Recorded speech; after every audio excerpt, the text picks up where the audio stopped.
História, por Devaney. O que aqui se vai ler é a marcha do Esporte Clube Corinthians Paulista pelas estradas do mundo, trajando seu tradicional uniforme de futebol. São as andanças do mosqueteiro, seus duelos, as suas façanhas, os seus feitos, o que aqui se conterá. São seus cânticos de triunfo ou seus sussurros de mágoa, o que se escutará. São seus sorrisos e lágrimas que aqui desfilarão. É a vida, em suma, a vida repleta de emoção do Esporte Clube Corinthians Paulista que o leitor lerá aqui, frente aos seus olhos diante de sua sensibilidade.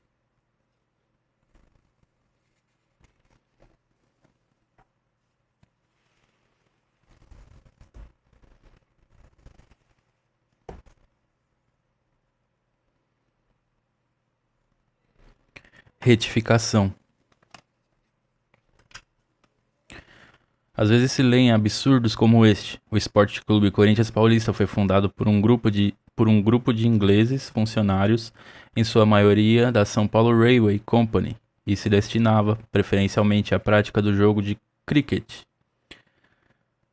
Claro, ninguém contesta que cada um diz e escreve o que quer, mas quando esse dizer ou esse escrever torce por completo a verdade dos fatos e vai refletir danosamente na cultura de um povo, o que se deve fazer sem quebrar a ética, antes pela própria ética, é retificar o erro com a descrição exata do que se sucedeu. Era comum. Preliminarmente, o Corinthians não foi fundado por ingleses. Se adotou o nome inglês foi porque, naquela época, era comum, já se tornara hábito, dar o nome de um clube estrangeiro que houvesse visitado São Paulo ao Grêmio que se iria fundar. Isso vai de cada uma das instituições. Cada instituição escolheu um nome específico que simboliza alguma coisa específica. Nessa época aí eu vou citar lá o Minas Gerais, que na verdade a gente ouve e pensa que tem a ver com o estado, mas estamos no Campeonato Paulista. Por que, que um time ia se chama Minas Gerais? Então, na verdade, ele se chamava Minas Gerais por causa de um navio da Marinha. Era um cruzador, alguma coisa assim. Um encoraçado, uma coisa assim. Chamado Minas Gerais, porque é costume dar nome dos estados para o equipamento bélico mais sofisticado. Então, no caso do Minas Gerais foi isso. E aí vai ter inúmeros nomes, eu não vou citar nenhum, mas o que eu quero dizer aqui é isso. Cada um vai escolher partindo de um pressuposto específico para que aquilo simbolize o que está se formando ali. E no nosso caso não foi diferente. A gente escolheu o nome do time que veio aqui para arrebentar e fazer história, que foi o Corinthians FC de Londres, que veio para cá em 1910 e tal, tal. Tem playlist só sobre isso aqui no canal. E formamos um time tão bom quanto. É que assim, cada época tal teve seus grandes ídolos e tal, mas assim, eu acho que não há comparação. Não estou querendo comparar um com o outro. Porque um é amador, é um clube amador, que sempre se teve esse viés, e o nosso começou no amadorismo, mas depois se profissionalizou. E assim, não completamente, a gente sabe, tem muita coisa que precisa melhorar ainda.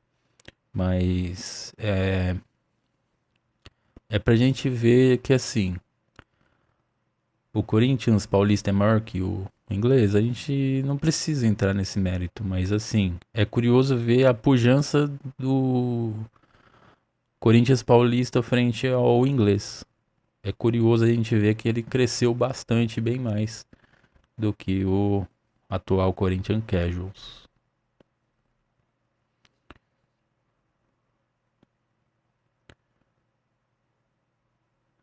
Assim aconteceu, por exemplo, com o South Africa, também em inglês, que fez tremendo estrago por aqui em feitio de goleada. Fundou-se em sua homenagem o South Africa, clube que pontificou durante muito tempo no futebol menor, e pouco depois o argentino também pelo mesmo motivo e sob a mesma inspiração. Lembrando que o argentino que ele deve estar citando aqui é o Aliança. O Aliança é o primeiro clube de várzea do Brasil. E ele depois muda de nome para Argentino, não sei porquê, mas enfim, não vem ao caso. O que ele tá mencionando aqui é esse clube que é o primeiro clube de várzea. Disseram não. O Corinthians Team, clube londrino, constituído por estudantes das já então famosas universidades de Oxford e Cambridge, esteve na América do Sul jogando e ganhando em Buenos Aires em 1908. O Brasil fez tudo para trazer o Corinthians Team em 1908, mas ele preferiu passar ao largo, explicando em duas palavras o motivo de sua recusa em jogar no Brasil: febre amarela. É, isso daqui é uma coisa que a gente hoje e tal, a gente tem tranquilo esse ponto aí, mas na época era realmente alarmante, era preocupante você vir pro Brasil e essa resposta deles aqui não é nenhuma espécie de elitismo, racismo, nem nada do tipo. É realmente uma preocupação premente da época. Na verdade, era a febre amarela um espantalho tremendo. Por medo excessivo, ou por ignorância, ou quem sabe por maldade com fins inconfessáveis, afirmou-se que o Brasil era aquele tempo um vasto hospital de febre amarela. E esse tipo de comparação também é uma coisa que o pessoal não sabe, mas assim, nesse começo, até meados do século XX, ou até um pouco mais que isso, o Brasil era considerado isso, né? Um grande hospital de febre amarela e a Argentina era considerada um grande leprosário. Que assim, haviam muitas. É que naquela época, para se tratar a hanseníase, usavam-se práticas já que hoje já estão batidas, e assim, uma delas era cercear o contato com o resto da realidade. Então, assim, existiam muitas colônias só para essas pessoas viverem, entendeu? Então, são coisas que, assim, a gente está falando de um Brasil e de uma Argentina do começo do século XX, né? Tudo muito atrasado. E hoje ainda não está desenvolvido como deveria. Então a gente tem que ver, tem que pensar que assim, se hoje o Brasil é um fazendão, é uma coisa que ele de certa forma sempre foi, mas antes era mais. E os ingleses, que de febre amarela nem queriam ter a cor azul marinho, resolveram não vir. Não a queriam ter em cor azul marinho, resolveram não vir. Goleadas. Todavia, em 1910, após um trabalho exaustivo, o Fluminense Futebol Clube do Rio conseguiu trazer com exclusividade o Corinthians Team aos campos nacionais. E a delegação inglesa chegou ao Rio de Janeiro a bordo do Aragon no dia 21 de agosto. Disputou 3 jogos no Rio. Os resultados: Corinthians 10, Fluminense 1. Aqui tá o Corinthians com S, mas o certo seria Corinthians FC, né? Corinthians FC 10, Fluminense 1. Mas vamos ler como tá aqui. Corinthians 8, Cariocas 1. Corinthians 5, Brasileiros 2. Quem sabe?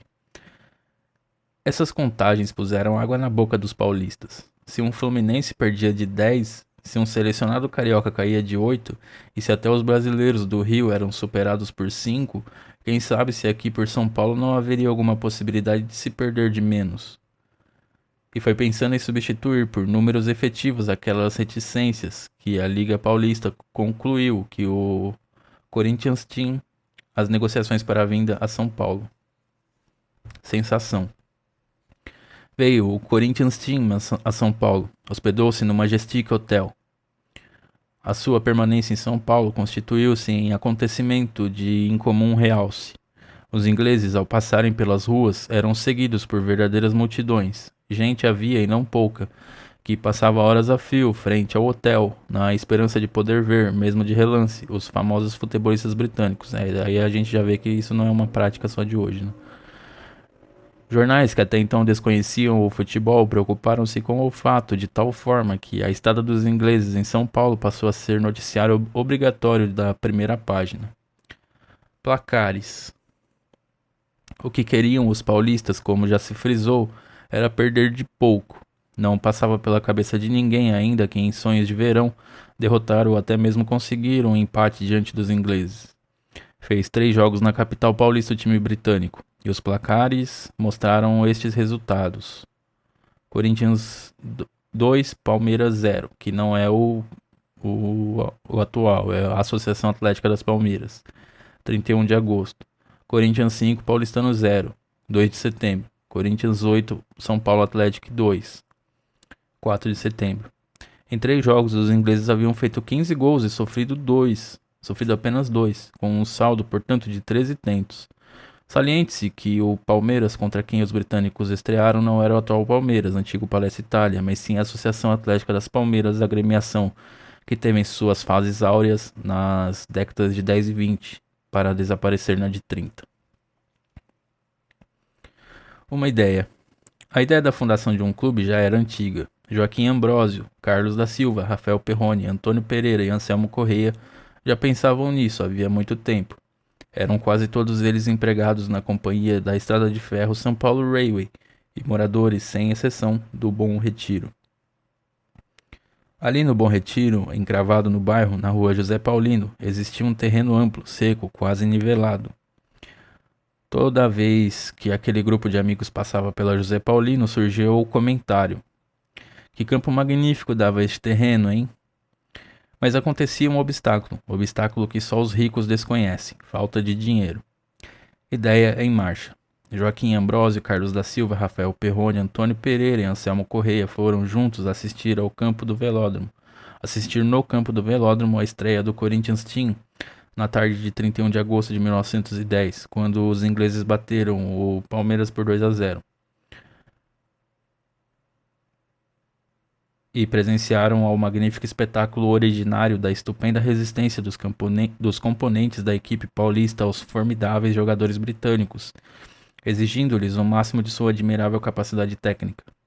E o grupo de amigos veio comentar pelas ruas, fim do jogo e de regresso ao Bom Retiro, as peripécias do prélio. Nisso surgiu-lhes à frente, já envolto nas brumas do anoitecer, o terreno baldio da rua José Paulino. Pararam, e ficaram ali, parados algum tempo, a olhar o capinzal, sem que alguém dissesse alguma palavra. Todos eles, porém, tinham em mente o mesmo pensamento.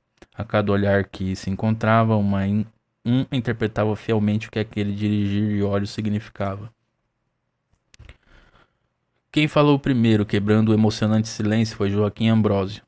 E se levássemos avante a ideia da fundação do clube com o qual todos nós vivemos sonhando noite e dia? Os outros, como que despertos, concordaram. É isso mesmo, Joaquim. Vamos colocar os receios de lado. E se não der certo, paciência. Pelo menos tentamos. E ficou combinado entre os 5 amigos que naquela noite mesmo, depois do jantar, o grupo percorreria as residências das pessoas conhecidas, convidando-as para uma reunião no dia seguinte, 1º de setembro, em frente ao terreno da rua José Paulino. Mas na rua, e se chover? Indagou Rafael Perrone. Não choverá, se Deus quiser, responderam em coro os outros 4. À luz do lampião. Os 5 quase não dormiram na noite de 31 de agosto para 1º de setembro. Cada qual traçava seus planos de argumentação, para que maior possibilidade de êxito tivesse a ideia. 8:30 da noite do dia 1º de setembro de 1910. Plena via pública, rua José Paulino, debaixo de um lampião de gás, noite enfeitada de estrelas. Foi assim, nesse cenário, que se reuniu pela primeira vez 13 pessoas, não mais. A gente que pretendia fundar um clube de futebol no Bom Retiro. Desnecessário tornou-se o debate sobre a ideia. Todos concordaram em fundar um clube. Então, primeiro elegeram a diretoria para as providências iniciais. Presidente, Miguel Batalha. Vice-presidente, Salvador Lópomo e Alexandre Magnani. Secretário, Antônio Alves Nunes. Tesoureiro, João da Silva. Procurador-geral, Carlos da Silva. E não cogitaram naquela noite de escolher o nome do clube. Esse assunto ficaria para o dia 5, quando se iria efetuar na casa do Sr. Miguel Batalha a posse da diretoria. Todos de pé. 5 de setembro de 1910. Residência do Sr. Miguel Batalha. Às 8 horas da noite em ponto. Aberta a sessão, é dada a palavra ao consórcio Sr. Joaquim Ambrósio. Pois bem, Sr. Presidente Miguel Batalha, o que eu tenho a dizer é que encaminho a proposta no sentido de que se adote para o nosso Grêmio a denominação de Corinthians, em homenagem a esse formidável conjunto inglês que acaba de nos visitar. Há silêncio geral. Joaquim Ambrósio retoma a palavra. Fundamento minha proposta com o fato de que, muito embora que há muito tivéssemos em mente a fundação de um clube, foi após a partida que o Corinthians Team realizou diante da Associação Atlética das Palmeiras, que mais nos animamos a cumprir nosso desejo. Miguel Batalha colocou a proposta em votação. Quem estiver de acordo, queira se pôr de pé. Ouviu-se um prolongado arrastar de cadeiras, e ninguém permaneceu sentado. Então Miguel Batalha, voz rouca pela emoção, declarou: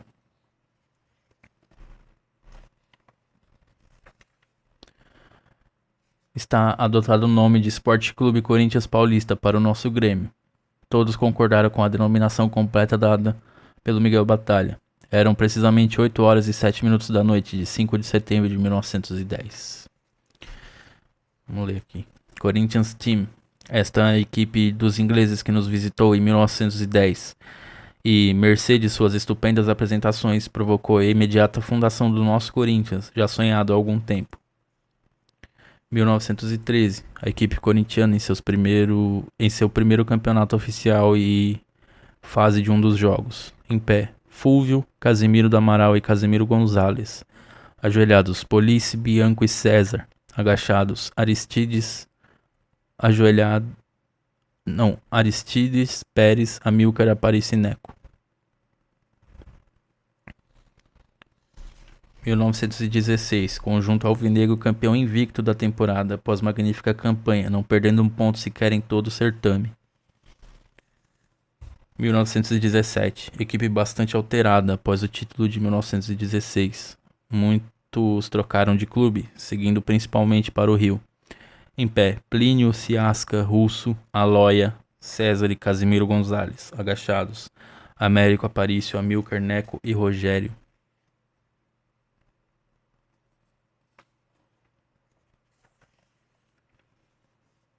Já vamos ler essa aqui.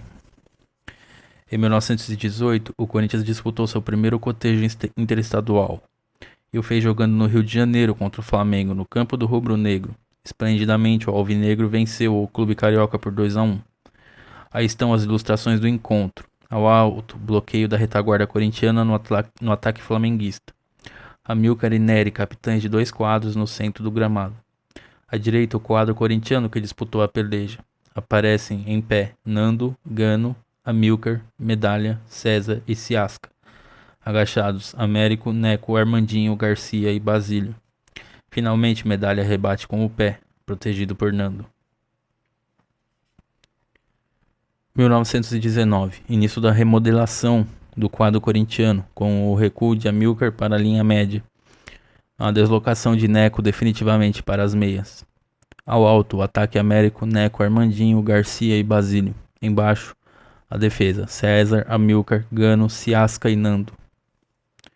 1922, solenidade de entrega das medalhas aos campeões do centenário da independência do Brasil, jornada épica do Corinthians. Esquina Berço. O local onde se confirmou a fundação do Corinthians foi a residência do Sr. Miguel Batalha, mas onde o Corinthians foi sonhado e que deve ser considerado seu berço foi o Salão de Barbeiro de Salvador Batalha, irmão de Miguel, e que existia a Rua Júlio Conceição, esquina da Rua dos Italianos. Ali no salão e às vezes à sua frente na calçada, a luz fosca do candelabro de rua, foi ali que a ideia clube se transformou em realidade Corinthians. Foi ali, em meio de gente pobre, gente humilde, que nasceu também humilde e pobre, o Esporte Clube Corinthians Paulista. Claro que ninguém funda um clube com outra intenção que não seja a de torná-lo grande. Mas o Corinthians não foi fundado com sonhos de integrar a máxima divisão do futebol paulista. Se atingiu os píncaros da glória, foi pelo valor dos homens que o integraram e que o levaram, como se lerá adiante, cedo, bem cedo, a maior consagração que qualquer outra agremiação brasileira tivera naqueles primeiros anos de futebol nacional. Luta incessante. Foi um trabalhar incessante para não deixar morrer no nascedouro o pequeno Corinthians. As dificuldades surgiam a cada instante e os recursos escasseavam a cada passo. Primeiro, e que alegria, procedeu-se pelo padre Antônio Padova a bênção da bandeira, uma enorme bandeira alvinegra, produto de uma subscrição entre amigos. Depois iniciou-se uma campanha para aumentar o quadro social, que se compunha apenas de 16 associados: Alexandre Magnani, Antônio Alves Nunes, Alfredo Teixeira, Antônio Pereira, Antônio Vizzoni, Anselmo Correia, Carlos Silva, César Nunes, Emílio Lotito, Felipe Aversa Valente, Joaquim Ambrósio, João da Silva, Jorge Campbell, Miguel Batalha, Rafael Perrone e Salvador Lópomo. A campanha esbarrou em muita negativa. O que? Clube de futebol? Para que clube de futebol? Para juntar molecada na rua? E as portas eram batidas com violência ante os rostos dos componentes da campanha. Mas em compensação, outras portas se abriam. Um clube de futebol aqui no Bom Retiro? Boa ideia. Pode mandar o meu recibo. O meu, da minha mulher e de meus 2 filhos. E foi assim que o Corinthians foi crescendo. Primeira sede. Claro que o Corinthians precisava ter sede. O salão do Salvador era pequeno, as reuniões na rua tinham contra ela a chuva, a garoa. E pensando bem, clube sem sede não tem corpo nem forma, nem jeito de clube. Foi então que as reuniões passaram a ter lugar na confeitaria do Sr. Afonso Desidério, na Rua dos Imigrantes. Então, no número 34, esquina com a Rua Cônego Martins. A turma pedia um café cada um. Todos sentavam em torno de uma ou 2 mesas. Bebia o café e pronto, está aberta a sessão. Depois o senhor Afonso Desidério avisou: Olha, rapaziada, não é preciso mandar vir café, não. Vão sentando e vão logo, sem mais nada, iniciando a sessão. E assim passou a ser feito, economizando seu cafezinho, que bem podia ser um dinheiro pingado, mas dinheirinho, para aumentar os fundos monetários do clube. E a bola? Não é que os rapazes no afogadilho da consolidação do clube se esqueceram da bola? Que episódio emocionante o da compra da bola. Organizou-se uma lista, e a lista andou a percorrer os associados com esta recomendação da diretoria. Só os associados, quem não for sócio não tem o direito de auxiliar o Corinthians. Que luta, que tremenda luta, aquela para conseguir os 6.000 réis, que era quanto custava uma bola de futebol, que aliás vinha da Europa. O dinheiro foi pingando, de níquel em níquel. Quanto refresco não foi bebido, quanto doce não foi comido, quanto bonde não foi tomado, tudo para se transformar em dinheiro para a aquisição da bola. E toca a contar, a recontar, a quantia apurada. Quanto é que ainda falta? Perguntava a todo instante. Não é melhor dizer. Quanto é que já temos? Respondia-se a todo momento. E faziam-se os cálculos, tostão por tostão. Estão faltando só 2.700 réis. 2 cruzeiros e 70 centavos. E a luta recomeçava em busca da anulação daqueles só faltam. Durou uma semana exata a batalha em prol da bola. E no fim desses 7 dias, os 6.000 réis, 6 cruzeiros, cantaram vitória no bolso do tesoureiro, o João da Silva. Então foi uma corrida sôfrega da rapaziada em direção à loja São Caetano, na rua São Caetano.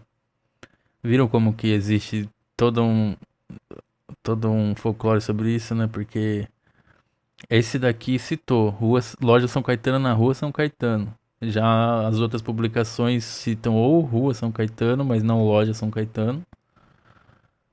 E vice-versa. É porque assim, o Brasil ele tem um grande problema de memória, de guardar memória. Então assim, isso daqui era coisa que tinha que estar alguém anotando ali, ó. Tipo, o diário do Corinthians. Hoje a gente fez isso, hoje a gente fez aquilo, tal.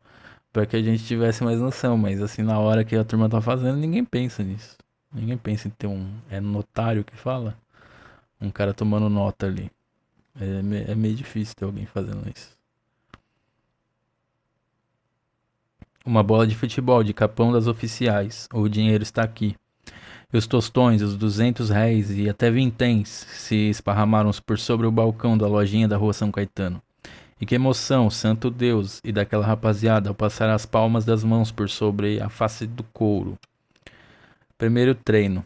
Agora era capinar o terreno da rua José Paulino, cujo fundo dava para a rua Ribeiro de Lima. Um nivelamento, um aplenamento, 2 arcos que se armam e todo pronto para o primeiro treino. De um lado a equipe A, capitaneada pelo Rafael Perrone. do outro o quadro B, dirigido por Anselmo Corrêa. E juntou gente, assim, naquele domingo, dia 14 de setembro de 1910, para assistir ao primeiro ensaio do Esporte Clube Corinthians Paulista. Primeiro jogo. Tão bom foi o treino ali no terreno onde deve existir hoje o número 34 da Rua José Paulino, que alguém sugeriu fazer-se um desafio à União da Lapa, um dos galos do terreno varziano. Desafio não, desafio parece hostilidade. Vamos enviar um convite à União da Lapa, lembrou Antônio Pereira. E o convite seguiu para a Lapa. A União aceitou, mas somente para algumas semanas depois, tantos eram os seus compromissos.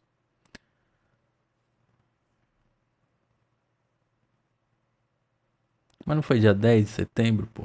Primeiro jogo? Foi dia 10 de setembro. Chega o dia do primeiro. Aqui, ó, derrota maravilha. Chega o dia do primeiro cotejo. E batendo-se contra a União, possuidor da famosa equipe, o Corinthians Paulista, em seu primeiro cotejo, em sua primeira apresentação, perdeu por 1-0, resultado honroso, animador e que deveria ser recebido pelos fundadores como algo de maravilhoso. Muita equipe mais antiga que o Corinthians se orgulharia desse resultado. Era quase uma vitória. Fibra corintiana. Mas os fundadores não estavam satisfeitos. Aceitavam o União como um mestre, como um grande, mas não admitiam que em seu primeiro passo o Corinthians houvesse sofrido um tropeço. É que a flama, o brilho elevado ao máximo, já habitava por congênito que era a alma do Corinthians de então. O mesmo Corinthians de depois, de todas as épocas, de todas as fases, de todas as bonanças e de todas as tempestades. Temeridade. E se jogássemos, indagaram insatisfeitos, com a Associação Atlética Lapa? Houve um princípio de recuo. A Atlética Lapa era dona de um autêntico esquadrão, todo ele composto, sem nenhuma exceção, por ingleses. E atirar o Corinthians novinho, em folha, apenas apresentando um simples arranhão, daquele 1-0, às mãos de um esquadrão antigo e que ainda por cima, integrado por professores em futebol como eram os britânicos, não parecia uma temeridade. Temeridade é, mas vamos jogar. E o Corinthians realmente jogou contra o esquadrão britânico, disputando assim, outra vez em campo alheio, outra vez contra um grande da Lapa. E ele era o pequeno do Bom Retiro. O Corinthians cumpriu assim o seu segundo jogo. Espanto. Quando o prélio acabou, havia um ar de espanto pairando por sobre as dependências da Associação Atlética Lapa. Isso foi sonho ou foi o uísque demais que nós tomamos ontem? Não, não fora nem uma coisa nem outra. O que ocorrera se resumir inteiramente na contagem. Atlética Lapa 0, Corinthians 5. Isso também há controvérsias, né? Porque, se eu bem me lembro, foi 2-0. Os do Luiz Fabi e o outro eu nunca lembro. Aquele 1-0 que sofreram do União Lapa, o Corinthians, com esse espírito de reação que até hoje conserva e que lhe faz transformar derrotas certas em triunfos espetaculares, o Corinthians multiplicara por 5 e entregar o resultado a outro alguém da Lapa.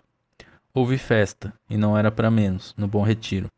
A vitória dos corintianos explodiu no bairro inteiro, porque afinal ganhar dos ingleses e ganhar de 5-0 não era para festejar até de madrugada ao sabor gostoso das Chianti ou Chianti. É como eu disse, pessoal, a memória, principalmente quando ela já passou muito tempo dos ocorridos, ela nos trai. A memória é complicada. Então, eu acho que muito desse livro foi feito assim, pegando depoimentos, né, dos fundadores, mas assim, a memória engana a gente não lembra de alguns detalhes, acabam passando batido. Então, é como eu disse, se tivesse alguém anotando, um historiador ali em loco, seria uma coisa, mas isso demorou-se décadas para ter, então a gente faz o que pode. A Flama. Para poder dar o terceiro passo, o Corinthians teve de lutar muito. Era preciso adquirir o uniforme, porque nos 2 primeiros jogos as camisas eram as comuns, as do diário, como as meias, bem como as chuteiras. E onde ir buscar dinheiro para tanta coisa? Mas a Flama estava em ação. A combatividade seria necessária. A um Corinthians que jamais viveria sem ela. E as camisas novas, ou melhor, as camisas de futebol foram compradas. Eram de cor creme, com gola punho e barras pretas. O creme desbotou, virou branco. Então, O melhor é nós passarmos a adotar a cor branca para as camisas, pois as outras cores desbotam e não temos numerário disponível, numerário disponível para adquirir em tão curto prazo tantos jogos de camisas, certo? Indagou o presidente Miguel Batalha. A resposta foi afirmativa, e o branco, por essa razão, foi adotado pelos Corinthians para suas camisas. Foi adotado pelo Corinthians para suas camisas. O calção, esse ficou sendo negro, sempre lavado com muito sal, para não desbotar. Clube do Povo. Era da Várzea. E da Várzea Menor, o Corinthians Paulista, dos seus primeiros tempos. Muito embora se começassem a evidenciar nele todas as suas qualidades que então, em estado potencial, mais tarde lhe iriam ornar a personalidade. Não obstante isso, teve muito de lutar o Corinthians em seus primeiros passos. Na várzea com V maiúsculo, quem pontificava eram os alianças e os Parnaíbas, e os argentinos e os domitilas. Tá vendo? Aliança e Argentina no mesmo time. Clubes que possuíam no gênero autênticos esquadrões, mas nem por isso se arreceou a gente corintiana.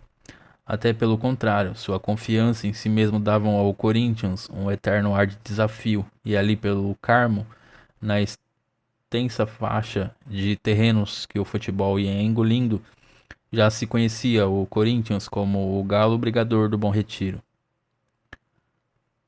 Tendo por base a força de vontade e tendo por sonho ser realidade, o Corinthians se foi fazendo o clube popular. Para ele, Corinthians, ser operário, ser trabalhador do pesado, era credencial valorosa na ficha da sindicância. Isso fez com que desde o início passasse a contar o Corinthians com uma simpatia popular, sem privilégios, sem preconceitos de cor, e sobretudo sem fingir que não era para agradar esse ou aquele, quando o ponto em mira, o objetivo sempre em alvo, se resumia numa palavra apenas: Corinthians. Isso é muito doido, né, cara? Que você pegar um time de várzea, que ele consegue ascender ao futebol oficial. E hoje em dia todo mundo quer pegar ele tipo, não, nós ganhamos do Corinthians, mano, não sei o que. Isso é bonito demais, né, cara? É emocionante, até. E fruto e prêmio de seu labor e do espírito democrático que lhe era congênito, o Corinthians, o Esporte Clube Corinthians Paulista, passou a ver seu nome a se alinhar ao lado dos maiorais na várzea formidável, que se dava ao luxo de usar V maiúsculo. Surge D'Artagnan. Houve cisão em 1913 no futebol paulista, nascendo ali a Associação Paulista de Esportes Atléticos, cuja sigla, APA, se tornaria mundialmente famosa. Isso que é complicado também a gente definir se essa cisão acontece antes ou depois da entrada do Corinthians, né? A APA constituiu-se por 3 grêmios: Paulistano, Palmeiras, Associação Atlética das Palmeiras e Mackenzie. A eles juntando-se após o Ipiranga e o Scottish Wanderers. Esse, talvez, é curioso relembrar, talvez a primeira equipe profissional existente no Brasil. A Liga Paulista, desfalcada do Paulistano, do Palmeiras e do Mackenzie, ficou apenas com o Americano, Germânia e o Internacional. Foi quando o Internacional solicitou licença. Aí o Corinthians apareceu em cena, vestido pela primeira vez com as roupas de D'Artagnan. Pediu filiação para o lugar do clube que se licenciara. Provou que tinha possibilidades, com quadro social numeroso, boa equipe, etc. A filiação foi concedida e já ganhava forma efetiva, quando o Internacional, superando a crise interna que o assoberbara, retornou à Liga, e o Corinthians ficou à margem. Mas protestou, mostrou que tinha direitos. A Liga Paulista determinou, então, uma fórmula que se lhe pareceu mais sensata. Como existiam outros pretendentes à filiação, dever-se-ia efetuar entre os 3 candidatos uma eliminatória, e o vencedor ficaria afiliado e teria ingresso na divisão principal. O diploma. O clube de maior renome no futebol menor naquela época era o Minas Gerais. Justa sua fama, grande quadro, grandes atitudes, grande legião de afeiçoados. E o primeiro adversário do Corinthians nas eliminatórias foi o Minas Gerais. Perfia de gigantes, aquela que Corinthians e Minas Gerais disputaram. Dois bandos excelentes em técnica, espumejando em combatividade. E pelo resultado final poder-se-á aniquilar de grandiosidade da não, perdão. E pelo resultado final poder-se-á aquilatar da grandiosidade da batalha. Minas 0, Corinthians 1. Depois veio o segundo adversário, muito bom também, São Paulo Futebol Clube, outro herói da grande várzea. É o São Paulo do Bexiga, tá? Não tem nada a ver com o de 35.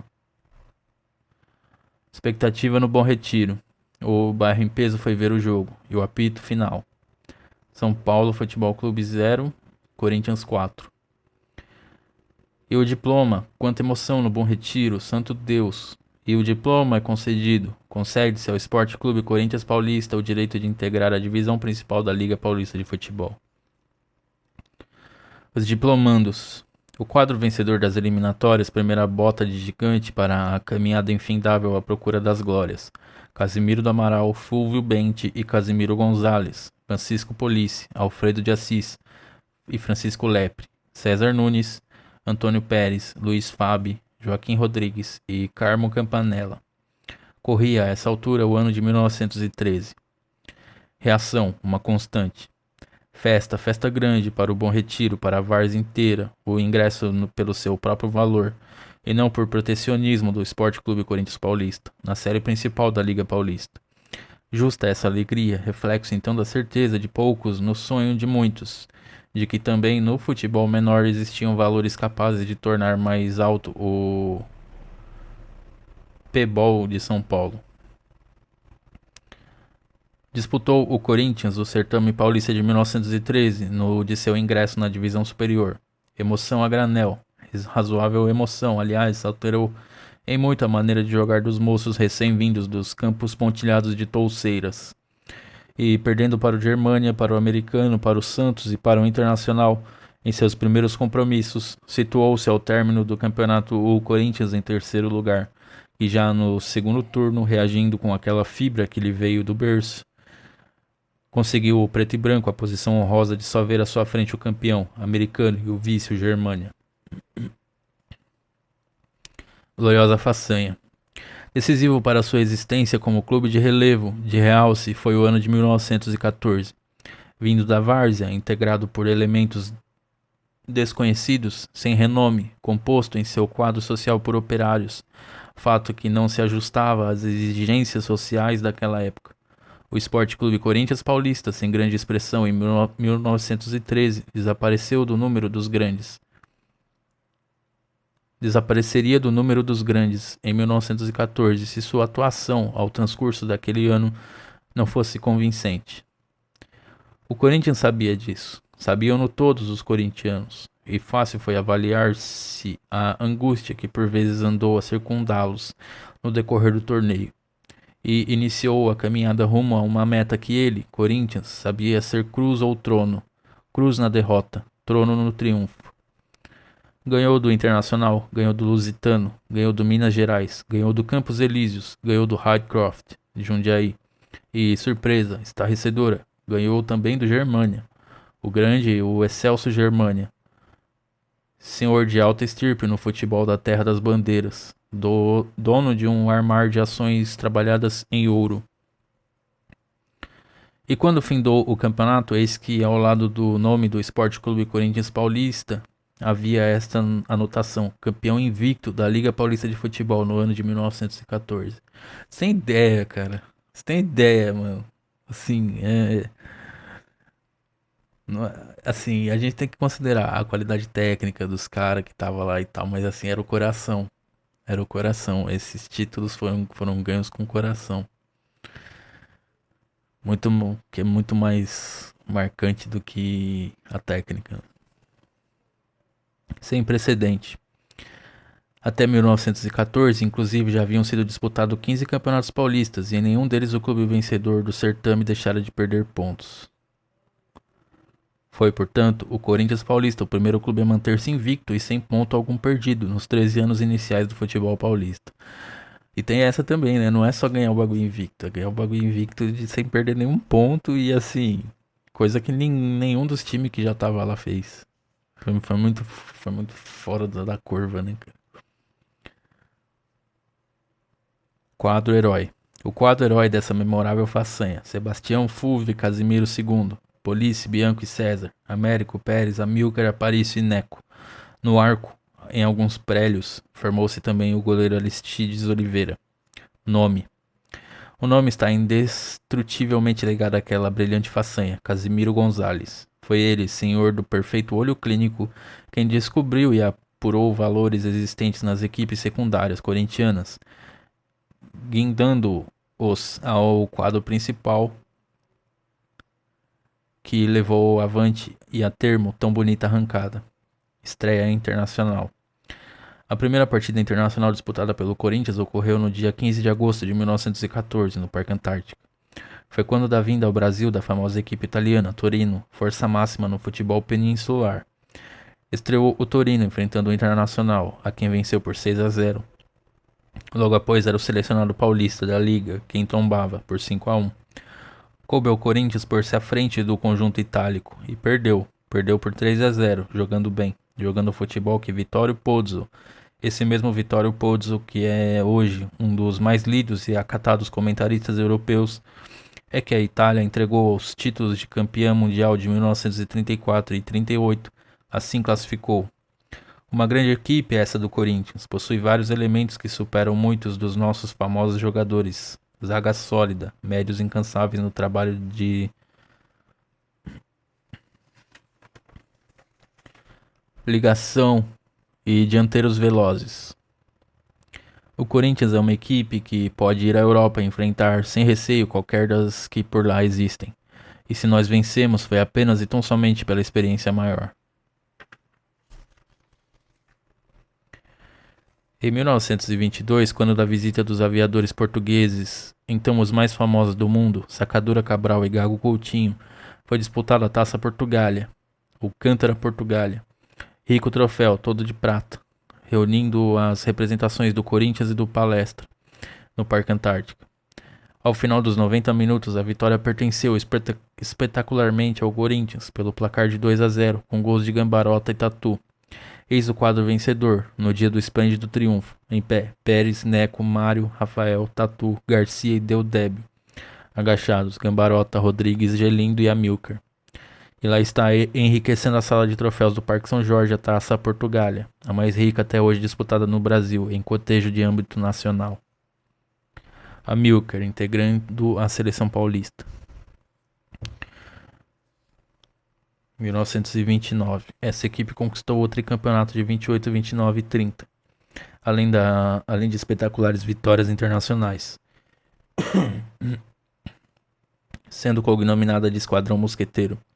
Aparecem da esquerda para a direita Filó, Pérez, Grané, Gambinha, Tufi, Rato, De Maria, Munhoz, Encoberto, Deodébio e Guimarães.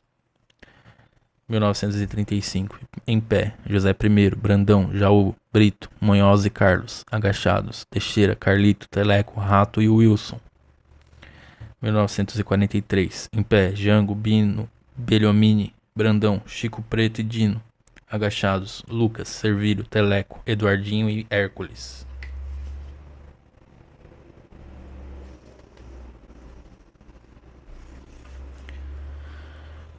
Recai a seleção. Depois dos 3-0 ante o Corinthians, a Liga Paulista formou novamente o seu selecionado para desforrar-se do 5-1. E a emenda saiu pior, bem pior que o soneto. Torino 7-1. Grande prélio. Coube a vez então ao Corinthians de solicitar revanche dos 3-0. Prontamente aceita e com prazer pelos italianos. O cotejo efetuou-se num Parque Antártica repleto e o jogo constituiu-se no ponto alto da temporada italiana. Os do Torino lutaram com todos os seus melhores recursos. O Corinthians, com aquela bravura que Deus lhe deu, foi adversário digno, adversário valoroso, pugnaz, incansável, do grande esquadrão vindo de Turim.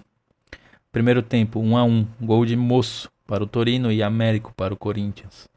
No período de encerramento, faltando 13 minutos para o final, e quando o Corinthians, pela sua constância no ataque, já fazia madurar o tento da vitória, surgiu um ataque italiano. O ponteiro direito De Bernardi chutou ao arco. O goleiro Sebastião arrojou-se e fez a defesa parcial, A bola subiu, bateu na face do travessão. Quando ele fala face do travessão é porque os travessões eram quadrados, né? Eram madeira mesmo. Então, eles não tinham o formato cilíndrico que tem hoje. Então, eles tinham um formato quadrado e em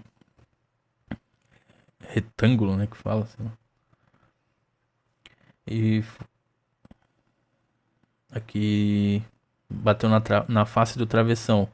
O goleiro tornou a recolhê-la, chutou-a para frente, mas o juiz Charles Miller assinalou o lance, nada reclamando do uso do Corinthians. Embora o erro do árbitro fosse patente, porque a bola não entrou. E foi assim que o Corinthians perdeu para o invicto Torino, e foi para o adversário mais difícil de ser batido pelo esquadrão italiano. O quadro alvinegro: Sebastião, Casimiro e Fulvio, Pulice, Bianco e César, Américo, Pérez, Amilcar, Aparício e Neco. Personalidade: campeão invicto de 1914, o Corinthians passou a desfrutar grande prestígio.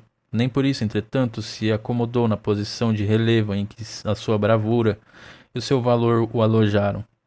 E tanto isso é verdade que, com aquele espírito de independência que jamais deixou de nortear seus passos, ei-lo a insurgir-se, em princípios de 1915, contra a forma de agir da entidade a que pertencia, a Liga Paulista, e da qual era campeão.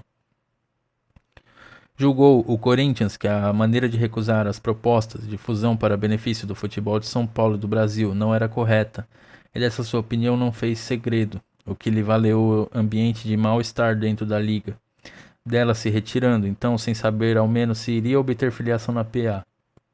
Com quem? É bom que se frise, para que se possa entender com clareza a atitude do Corinthians, com quem não mantivera antes o mais leve entendimento.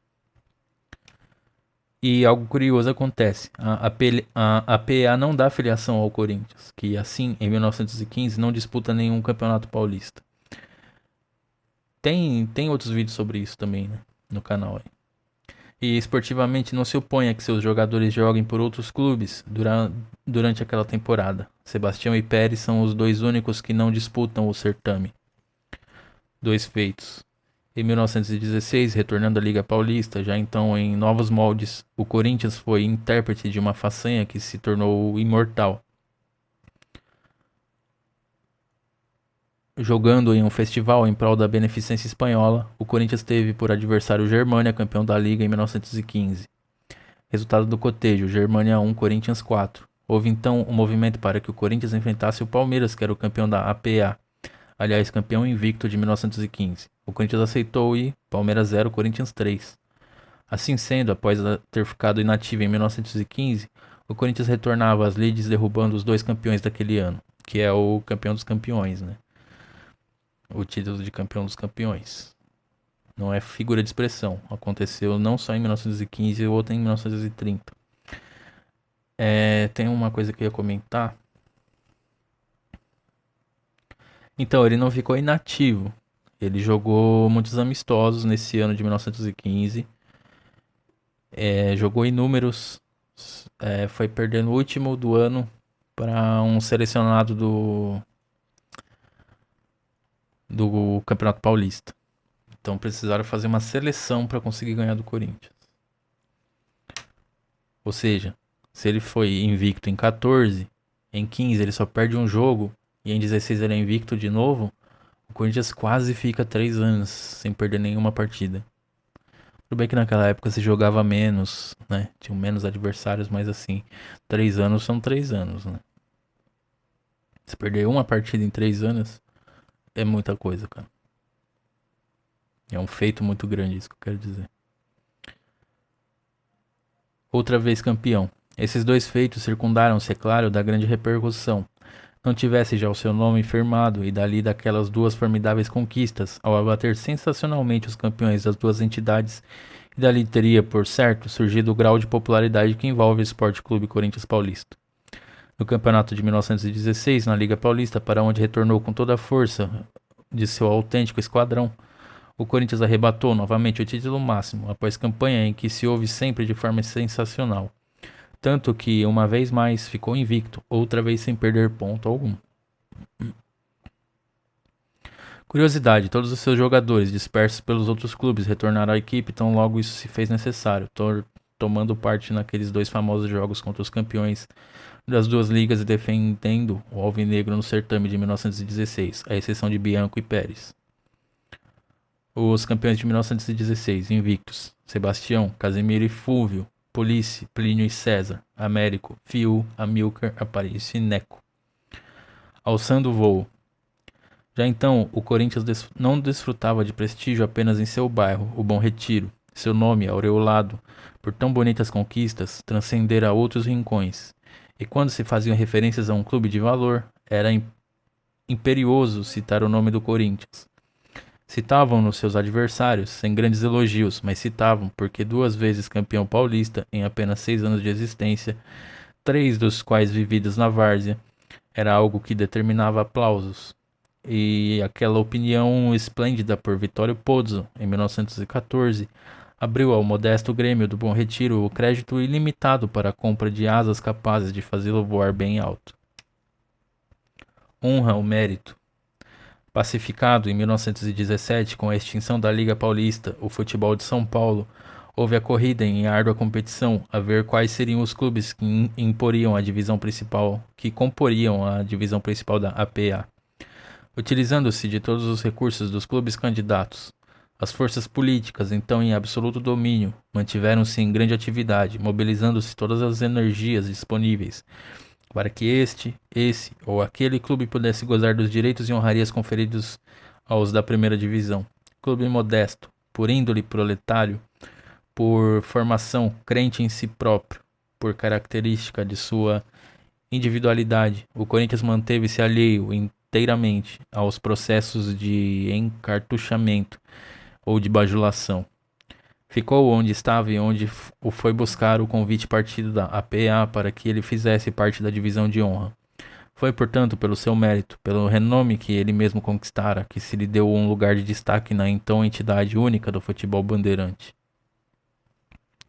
Face adversa. Havia 3 anos que o Corinthians em prédios oficiais não conhecia derrota. Os jogos em 1914, 1915 e 1916 constituíram-se triunfais passeios, com o Corinthians a exibir, embora sem ostentação, o seu inegável poderio.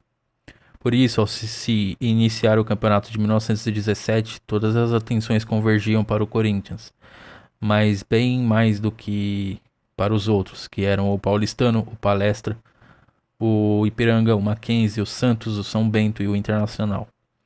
Desfalcado de Casimiro, que se transferia para o Mackenzie, de Bianco, que se fora para o Palestra, de Pérez, que rumava para o Ipiranga, de Police, que preferira aceitar um convite do Botafogo Carioca, o Corinthians sentiu fundo a ruptura que se fizera no melhor de seu poderio, o conjunto.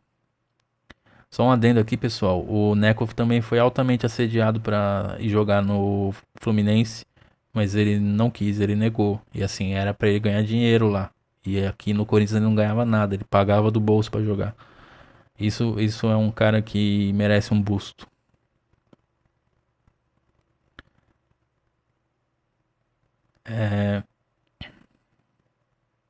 Sentiu a ruptura que se fizera no melhor de seu poderio, o conjunto. E logo ao início do certame, batendo-se contra o Ipiranga, a quem venceu por apenas 1-0, fácil foi concluir-se que a força técnica do bando dos calções negros havia declinado a olhos vistos. No cotejo seguinte, contra o Mackenzie, em cujo arco se encontrava agora o Casimiro, não logrou mais que um empate, sem abertura de contagem. E no terceiro compromisso contra o Palestra, jogo esse que levou ao Parque Antártica, a maior e a mais ruidosa plateia até então registrada nos anais dos campeonatos paulistas, os palestrinos, em tarde inesquecível para seus adeptos, batiam o Corinthians por 3-0, graças aos gols de um só homem, Caetano. 3 anos de invencibilidade destruídos pelos 3-0 de 80 minutos de jogo. Reação. Foi então que se pôde sentir, em toda a plenitude, a personalidade, o traço marcante da voluntariedade e a crença em si mesmo. A bravura que jamais lhe faltou, nos instantes difíceis e nos momentos culminantes, existentes na alma corintiana. Os 3-0, após o aturdimento, claro, lógico, que teriam que causar, aqueles 3-0 foram, num impressionante paradoxo, o marco de futuras conquistas, porque dali é que se alicerçou a convicção de que, sempre una, pensando alto, sem rebuços, agindo sem delongas, pondo o clube acima dos interesses pessoais. A família corintiana não era apenas a amiga dedicada dos momentos gostosos das geleias, mas também, principalmente, a amiga infatigável dos instantes negros da derrota. Eu costumo dizer que na vida a gente tem que saber perder, sabe? Assim, a gente não vai ganhar todas, a gente não vai ganhar sempre, isso é muito difícil. Não é impossível, né? Porque existe como você formar uma dinastia investindo pesado em marketing também, mas assim, em elenco. Então tem isso. Mas assim, eu acho que a gente tem que ser humilde na derrota. A gente tem que, tipo, claro, vai ter derrota que vai deixar a gente puto, nervoso e tal, mas a gente tem que ser humilde, sabe? De, tipo assim, reconhecer, pô, não deu, sabe? Tipo, não ficar xingando o Corinthians, eu acho isso uma falta de respeito tremenda. Então, assim, a gente deve respeitar a instituição que assim, ela não é perfeita, né? Mas nada é nesse planeta, nada é perfeito. E aí a gente precisa pelo menos ser humilde, né? De tipo, pô, vamos nos resignar pelo menos, né? E por que que eu digo isso? Eu nem passei os 22 anos sem títulos, mas assim, eu já nasci sabendo disso, sabe? De tipo, a gente precisa ter paciência às vezes. A gente precisa saber aguentar, porque assim, o Corinthians é esse time que chega e ganha um negócio invicto e tal, e ganha no outro ano, ganha no outro e tal, não sei o quê. Mas isso não anula os outros, né? Os outros também têm a mesma possibilidade. Então, assim, o que que eu prego hoje em dia? Que a gente profissionalize o clube a um ponto que a gente consiga de fato competir com quem interessa, que é com o time europeu também, sabe? Essa coisa de tipo, a gente precisa ter noção do nosso tamanho, mas assim, a gente precisa voltar a ser aquele Corinthians dos anos 50, sabe? Que ia pra Europa fazer excursão, que ia lá pra tipo fazer bonito, sabe? Eu acho que entra um pouco nisso, mas assim, enquanto a fase não é boa, a gente precisa ter um pouco mais de humildade e paciência. Impondo em ação os planos traçados após o insucesso, modificando a estrutura da equipe, fazendo com que Neco viesse da ponta para as meias e recuando de centroavante para centro médio, esse que foi o maior pivô do Brasil em todos os tempos, Amilcar Barbuí, agindo assim, desassombradamente, pôde o Corinthians retomar ao seu antigo nível. E no ano seguinte, isto é, 1918, era dele, o Corinthians, o vice-campeonato, perdendo para o Paulistano no cotejo decisivo por 1-0. Tufi, Grané e Del Débio trocam flâmulas com os argentinos do Tucumã. Vitória alvinegra por 7-2. Corinthians 4, Huracan 2, 1929. Em pé, Nerino, Grané, Del Débio, Tufi, Munhoz e Guimarães. Acachados. Filó, Aparício, Gamba, Rato e De Maria.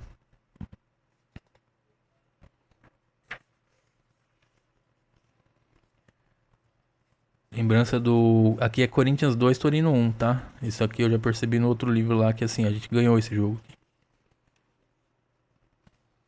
À esquerda, os times do Torino e do Corinthians, na tarde do magistral sucesso alvinegro por 2-1, conquistando a primazia de ser a única equipe brasileira a vencer aquele que foi o mais espetacular quadro italiano de todos os tempos. Isso em 1948. Os do Corinthians, Palmer, Bino, Newton, Hélio, Bellacosa e Rubens, em pé. Agachados, Cláudio, Baltazar, Severo, Rui e Colombo. À direita, ao alto, os campeões de 1951, o ataque dos 103 gols. O primeiro a ultrapassar os 100 gols no Campeonato Paulista. Cabeção, Baltazar, Tolguinha, Jackson, Lorena, Murilo, Idário, Carbone, Julião, Luizinho, Cláudio e o técnico Rato. Ao lado, Cabeçada de Gatão em Ankara, 1952, é o que eu tava falando. A excursão. A primeira excursão do Corinthians ao Velho Mundo. Essa peleja findou com a vitória corintiana por 3-1. No lance aparece também o ponteiro direito Cláudio, capitão do quadro mosqueteiro. Primeiro interestadual. Nesse mesmo ano de 1918, o Corinthians disputava seu primeiro cotejo interestadual no dia 1º de dezembro, Foi um prédio que passou a história do futebol brasileiro, porque reuniu no Rio, no campo do Flamengo, na rua Paissandu, duas grandes equipes nacionais. E o Corinthians vencendo o rubro-negro, lá mesmo na casa do Flamengo, por 2-1. Merecia de um imparcial do Rio a primeira manchete que se estampou na imprensa carioca. Futebol impressionante do Corinthians. Campo feito à unha. Mas esse milionário de futebol era pobre de recursos e não tinha campo. Sem campo, a sua vida de clube, que o alto valor tornava grande, era ameaçada de colapso a todo instante. Ele tinha o campo do Lenheiro, né? Que era um campo que eles alugavam do Joaquim Ligeiro, que sublocava ele para Hípica Paulista e para alugar para o Corinthians ele cobrou mais. E aí então vem aqui, eles vão explicar, né, a época da Ponte Grande, que ali foi uma coisa nossa mesmo. Ocorreu então esse fato emocionante. Arrendou-se um terreno à municipalidade por interferência do Dr. Alcântara Machado, na Chácara da Floresta, Ponte Grande, pegado ao campo da Associação Atlética das Palmeiras, e ali todo o cair da tarde, noite adentro, e aos sábados para domingo, até o raiar da alvorada, lá estavam foices a cantar na faina do extermínio do capim, martelos a bater pregos, formas a alisar madeiras, pás a dosar a química das massas, reboque a explodir nas paredes. Lá estavam os trabalhadores na construção do campo do Corinthians Paulista. E sabe o leitor quem eram esses trabalhadores que para lá iam ao tombar da noite e que ficavam de 8 em 8 dias até surgir o sol? Eram os dirigentes, os associados, os jogadores do próprio Esporte Clube Corinthians Paulista. Não há dinheiro para o trabalho? Não, o clube é pobre. Pois nós vamos trabalhar para o clube. E foram, e trabalharam, e deram ao Corinthians, dando a eles mesmos o campo de que o Corinthians carecia. E o Corinthians não ficou mais rico, porque era dono da riqueza sem par, que constituiu a maior fortuna que se pode ter, a abnegação do que lhes querem bem, dos que lhe querem bem, né? Bicampeão do início. Em 1919, numa demonstração irretorquível de seu poderio, cabia ao Corinthians o título impagável de primeiro vencedor do torneio início. Isto é, do primeiro torneio de um dia só, realizado em São Paulo. Em 1920, ao final do certame, truncava a possibilidade do paulistano obter o campeonato, ao abatê-lo por 3-1. Com essa vitória, o título bandeirante ficou de posse do Palestra, mas é bi do início. Coisas do futebol. Fato curioso, em 1921, com o Corinthians levando um ponto de vantagem sobre o paulistano, já ao anoitecer do campeonato, vem o prélio com o Palestra e o quadro alvinegro é batido por 3-0. Assim, o Palestra, que fora campeão em 1920, graças ao Corinthians, tirava o título das mãos do Corinthians para entregá-lo ao paulistano. Mas o Corinthians não se aborreceu, nem podia se aborrecer, são coisas do futebol. Tri do início. Em 1921, a abertura da temporada, o Corinthians tornava-se personagem de um episódio inédito do futebol brasileiro. Tricampeão, 1919, 1920 e 1921 do torneio início. Certame esse cujo primeiro lugar o Clube dos Calções Negros tomara em seu poder desde a instituição em São Paulo. Só uma coisa aqui que eu queria pontuar isso aqui que ele fala que é coisa do futebol, mas é mais coisa de campeonato de ponto corrido. Campeonato de ponto corrido acontece esse tipo de coisa. Enfim, eu não vou entrar no mérito se é legal, se não, mas assim, o Paulista já foi de ponto corrido, é isso que eu quero dizer, entendeu? Título diferente. Sensacional o Campeonato Paulista de 1922. Vencê-lo era o ideal máximo de um clube, já que em 1922, marco assinalando 100 anos da nossa emancipação política, dar-se-ia ao conquistador a denominação, válida por um século, de campeão do centenário. Arrancou bem o Corinthians, vencendo o paulistano, que em peleja árdua, por 3-2, mas emperrando ante o Sírio, viu anulada tal vantagem, agravando-se sua situação, quando tendo pela frente o Palestra, com ele empatou por 2-2. Mas compensando os desastres, O Paulistano, ingrato ao seu anjo da guarda, de 1921, abateu o Palestra por 3-2. Verificavam-se, pois, 3-2 na história emocionante daquele primeiro turno do ano do centenário. Gira-gira empolgante. Cuidou-se com esmero o Corinthians para as lutas no segundo turno, resguardando-se das adversidades, e passou incólume pelo Sírio, que era o menino travesso daquele tempo. Mas ao se defrontar novamente com o Palestra, eis que surge outra vez o resultado cabalístico, 3-2, Palestra 3, Corinthians 2. Para o Palestra ser o campeão do centenário, bastaria vencer o paulistano. E a maior multidão até aquela época, batendo recordes de público, acorreu a assistir à sensacional batalha. Favorito, Palestra Itália, tão favorito que alguns camelôs, valendo-se do ensejo, mandaram confeccionar milhares de flâmulas, Palestra campeão do centenário.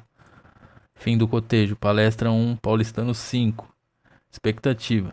Depois do 5-1, o teto da tabela de pontos perdidos ficou desenhado desta forma. Primeiro, eles também contavam, alguns campeonatos eram contados em pontos perdidos. Então quem perdia menos era campeão. Primeiro, Corinthians com 6 pontos. Segundo, Palestra com 7. E o último jogo era Paulistano e Corinthians. Se o Paulistano vencer ao Palestra por 5-1, por que não poderia derrotar o Corinthians? Claro que poderia. Ao derredor dessa porfia, 3 interesses em jogo. Primeiro, o do Corinthians, precisando vencer para conquistar o título. Segundo, o do Palestra, necessitando da vitória do Paulistano para ser o campeão, ou o empate para decidir o título com o Corinthians. Terceiro, o do Paulistano, que desejava comprovar o seu prestígio derrotando a um Corinthians líder, como já fizera ante ao Palestra. Bazar de emoções. O Paulistano deu tudo, absolutamente tudo de quanto sabia em futebol, e pôs a técnica no bico das chuteiras. Tudo deu de si. Naquele bazar de emoções, o Corinthians. E além de pôr a técnica no bico das chuteiras, também colocou em seu corpo a bravura, o destemor, a sua garra inquebrantável. E quando o apito final do árbitro se fez ouvir, o placar lá do canto contava, em número, a história da peleja empolgante. Corinthians 2, Paulistano 0. Manchetes. O Esporte Clube Corinthians Paulista é o campeão do centenário. Berraram as manchetes do dia seguinte. E no texto das notícias havia palavras de elogios, muito justos, aliás, ao clube que nascera pequenino, que continuava modesto, mas que se tornara gigante. Duelo de esquadrões. Entretanto, havia no Rio, por ter sido campeão carioca, um outro campeão do centenário, o América Futebol Clube. Impunha-se um confronto entre os dois, a ver quem mais podia. 2 autênticos esquadrões. Corinthians, Mário, Rafael e Deudébio. Gelindo, Amilcar e Ciasca. Pérez, Neco, Gambarota, Tatu e Rodrigues. América, Ribas, Pérez e Barata. Matoso, Oswaldinho e Gonçalo. Graxo, Gilberto, Chiquinho, Simas e Brilhante. E vencendo ao América no campo da Floresta por 2-0, o Esporte Clube Corinthians Paulista conduzia para o seu arquivo de glórias um título que dizia assim: campeão do Brasil no centenário do Brasil. Olhando para a frente. Clube que tivesse o direito de ficar batendo no peito durante 100 anos a fio, a repetir baixinho ou alto: eu sou o campeão do centenário. Esse clube, por certo, empolaria o peito, mandaria fazer cartões de visita com a designação do seu título e passaria a viver, e ora se dava para viver, unicamente da glória conquistada. Mas o Corinthians não fez isso, nada disso. Mal se sagrou campeão do centenário, mal ficou de posse dos louros de campeão do Brasil, tratou de se recompor dos efeitos das festas que tão grandioso triunfo fizera com que houvessem, e passou a pensar, logo no campeonato de 1923. Olhou para si mesmo no espelho da autocrítica, achou-se bem disposto, bem nutrido. E é curioso frisar aqui um ponto que merece destaque. O Corinthians jamais almoçou esperanças ou jantou ilusões. O trivial, para ele, era o prato de sempre, a realidade. Esse talvez um de seus segredos para a eterna juventude de seus anseios, de seu entusiasmo, dessa flama que não se vende, que não se compra, nem se empresta, porque nasceu como o próprio Corinthians, à disposição para a luta. Campeonato acirrado. O Campeonato Paulista de 1923 foi um torneio difícil, pontilhado de casos, repleto de aborrecimentos. Isso tornou o possuidor de maiores atrativos, já que acirrou a luta entre os seus disputantes. Tanto assim que o paulistano, em meio à disputa, abandonou o certame. Aí fundou a LAF, né? Se a, o, o paulistano era bom fundando ligas, né?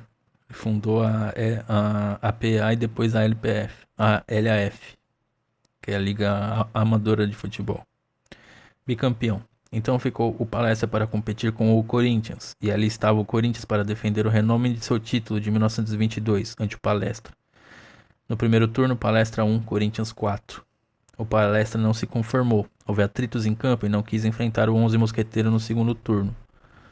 Mas o Alvinegro foi vencendo 1 a 1 todos os antagonistas que se lhe antepuseram. E quando o certame findou, o Corinthians obtinha mais um título de realce, bicampeão paulista de futebol.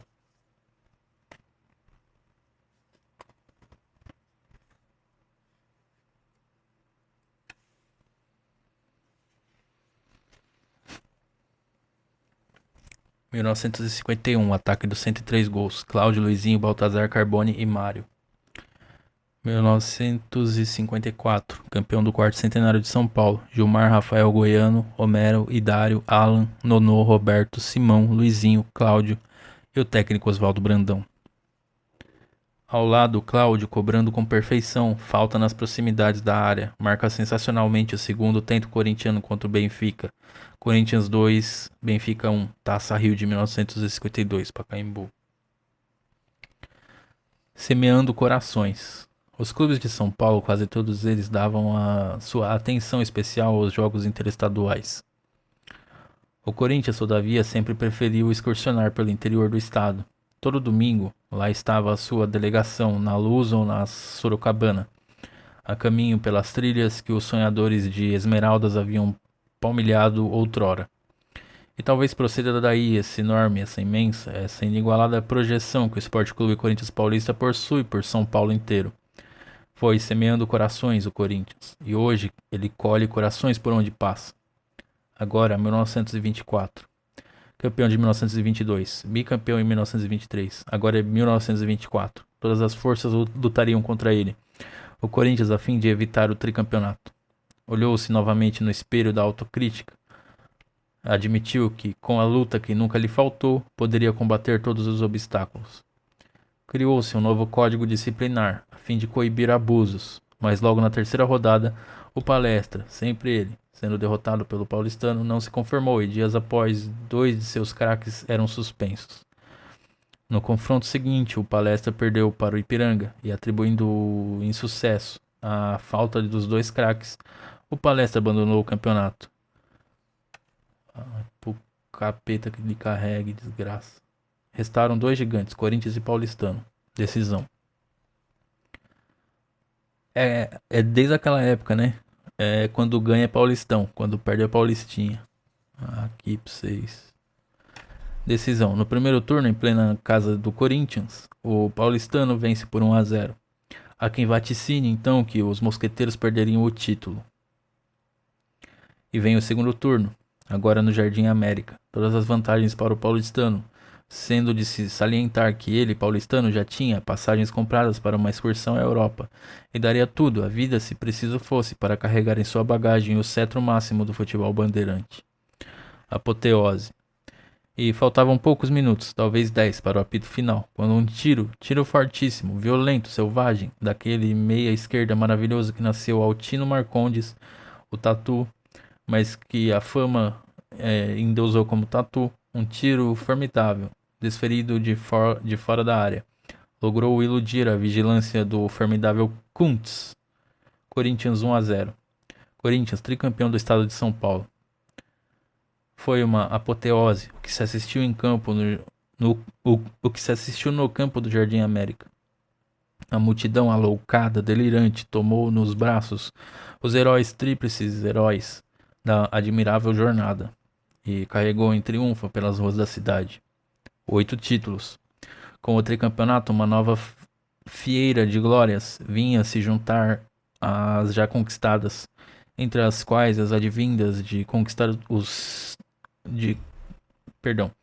entre as quais as advindas das conquistas dos certames de 1914 e 1916. Em 14 anos de existência, o Corinthians já obtivera 8 títulos, 5 campeonatos e 3 torneios inícios. Mas não dormiu nos louros das grandes vitórias o Corinthians. Para ele, a caminhada em busca de novos lauréis iria prosseguir e novas lutas, viver é lutar, iriam ser travadas. Desfilam nomes. Antes, porém, que se traga aqui o resumo dos episódios surgidos na continuação da caminhada, vamos fazer aparecer no palco dessas descrições os heróis do tricampeonato. 1922, Mário, Rafael e Deodébio. Gelindo, Amilcar e Ciasca. Pérez, Neco, Gambarota, Tatu e Rodrigues. 1923, Colombo, Rafael e Deodébio. Gelindo, Amilcar e Ciasca. Pérez, Neco, Gamba, Tatu e Rodrigues. 1924, Colombo, Grané e Deodébio. Gelindo, Rueda e Ciasca. Pérez, Neco, Gamba, Tatu e Rodrigues. É curioso observar que, disputando 3 títulos e vencendo-os durante os 3 anos a fio, o Corinthians sempre se utilizou da mesma formação, variando apenas no arco, na zaga e no comando do ataque. Isso evidencia a força de conjunto do esquadrão mosqueteiro. Tempestades. Vieram depois as cisões, as malquerenças. De quase tranquilo que estava até 1924, o futebol de São Paulo, a partir de 1925, inclusive passou a ser tormenta, tempestade permanente, com vendavais intermináveis soprados pela boca das discórdias. E até 1928 não houve um certame tranquilo no futebol paulista. Todos eles foram envoltos pelo manto negro da confusão. Quase bonança. Só em 1928, quando da estabilidade de uma e outra ligas, é que voltou a ter aspecto bom e uma sanidade o futebol de São Paulo. Não era ótimo, mas já podia ser aceitável. Lutavam as duas facções, cada qual defendendo o que lhes parecia o ideal. Mas já havia respeito, e do respeito mútuo despontou a tranquilidade não total, mas digna de confiança. Campeão. Integrante da divisão que reunia, na APA, Santos Portuguesa de Desportos, Ipiranga, Palestra, Guarani, Sírio e Comercial de Ribeirão Preto, foi o Corinthians o vencedor do certame de 1928. Os integrantes do quadro mosqueteiro na reconquista do título máximo bandeirante: Tufi, Colombo, Grané e Deodébio, Nerino, Soares, Sebastião e Munhoz, Rafael, Aparício, Neco, Gambinha, Rato e De Maria. Bicampeão. O campeonato de 1929 foi disputado em um só turno, com um sorteio para escolha do mando de jogo e teve transcurso brilhante, talvez pelo fato de ser um certame de menor duração. E o Corinthians conquistou também após memorável campanha. Um detalhe precioso, sagrou-se mais uma vez campeão invicto. Foram 7 jogos, 7 batalhas inesquecíveis que o levaram ao seu segundo bicampeonato. O 11 mosqueteiro, autor da brilhante conquista: Tufi, Grané e Deodébio, Nerino, Guimarães e Munhoz, Leone, Filó, Pérez, Neco, Gambinha, Rato e De Maria. O Neco tava no banco por causa que o Neco brigava muito, né? Então ele pegou 2 ganchos. Depois a turma aliviou, mas ele pegou 2 ganchos, ele ficou um tempinho sem jogar, então tem alguns jogos aqui nesse fim de carreira dele aqui que ele participou de poucos jogos, alguns campeonatos que ele participou de poucos jogos. Tricampeão. Pacificado o futebol paulista com uma só entidade a congregar todos os clubes, dado o desaparecimento da LAF, disputou-se em 1930 um dos mais renhidos torneios de que se tem memória no futebol de São Paulo. 14 clubes tomaram parte nesse certame, cuja duração em 2 turnos avançou por meses afora. Ao final era novamente, e com que categoria, o Corinthians o ganhador. Perdeu apenas 7 pontos dos 52 disputados. E assim, pela segunda vez em sua existência, o Sport Clube Corinthians Paulista, já tricampeão de 1922, 23 e 24, voltava a conquistar tão alto título, tamanha honraria. As insígnias máximas de tricampeão nos anos de 1928, 29 e 30. Nenhum clube antes, nenhum clube depois conseguiu essa façanha de ser 2 vezes tricampeão paulista. Recordemos o quadro mosqueteiro: Tufi, Grané e Deodébio, Nerino, Leone, Guimarães e Munhoz, Filó, Napoli, Aparício, Neco, Gambinha, Rato e De Maria. Predestinação. Só pra fechar aqui, eu acredito que o Santos alcançou 3 tris, mas o Corinthians tem 4. Palmeiras, se eu não me engano, tem 2 E o São Paulo não tem nenhum tricampeonato. Predestinação. Glórias aos punhados ia conquistando o Corinthians paulista em sua formosa trajetória. O clube modesto, pequenino, surgindo ante tantas lutas no Bom Retiro, clube a quem vaticinavam apenas algumas semanas de vida, já ia longe em seu caminhar. O ano de 1910, agora que 1930 estava presente, ficara sendo o sonho que se tornara numa esplêndida realidade, ser o clube mais glorioso do estado de São Paulo. Clubes existem que nascem predestinados aos grandes triunfos, como há, em contraste, os que vêm ao mundo para cumprir apenas o fadário que um destino mau lhes reservou. O Esporte Clube Corinthians Paulista forma, sem favor algum, entre os que, ao aparecer, já tinham a conduzi-los à estrela que os encaminha às retumbantes conquistas. Luz e sombra. Evidente que não se compunham apenas de hinos triunfais as marchas do Corinthians. É claro que nem tudo sempre foi jorro de luz a iluminar-lhe a existência. Trechos e bem longos se fizeram sentir na vida do Corinthians, em que as conquistas escassearam, os triunfos emagreceram, as vitórias minguaram. E quem de longe ao Corinthians olhasse em tais fases, em tais ocasiões, logo concluía que um mundo de trevas o circundava, aniquilando-o. Engano, porém, erro de perspectiva, porque embora sem grandes vitórias, embora sem triunfos consagradores, o Corinthians jamais deixou de ser Corinthians.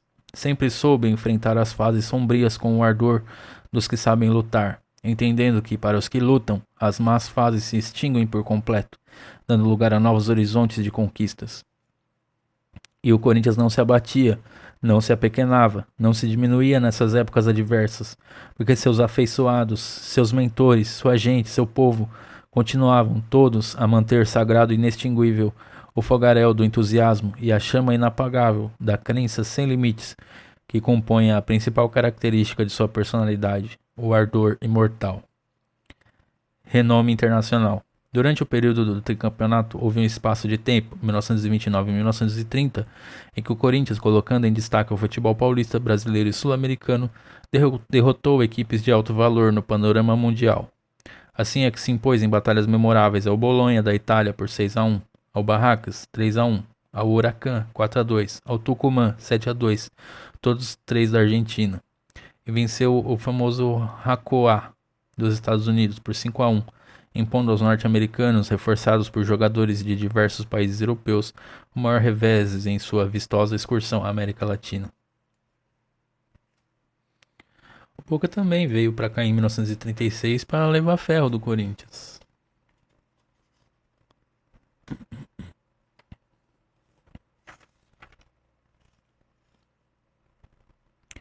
A estiagem, de 1930 a 37. Campeão nos anos de 1928, 29 e 1930, o Corinthians, nos anos que se seguiram, atravessou um período de estiagem que durou 6 anos, ou seja, de 31 a 37. Refez-se, porém, aos poucos, modificando o elenco, apurando a forma, aprimorando detalhes e, por fim, já ao findar o torneio de 1936, quando, após ter sido campeão invicto do primeiro turno, perdeu em melhor de 3 para o Palmeiras. Se a gente tá falando de 36, ainda era palestra, né? Também no ano de 1936, a sua nítida reação à estiagem se patenteou ao levantar o torneio início após bonita campanha. A menos que eles estejam falando aqui do Associação Atlética, mas eu acho que ela já tinha fechado por aqui. Eu acho que ela já tinha fechado. Se a gente tá falando de 35 e 37, o São Paulo foi fundado em 30. O que também há controvérsias, né? Porque faliu, depois abriu de novo e tal. Mas ele é feito com os resquícios do Paulistano e do Associação Atlética das Palmeiras. Por isso que eles usam aquele uniforme lá, que é uma junção do vermelho do Paulistano e do preto do Associação Atlética. Branco e preto.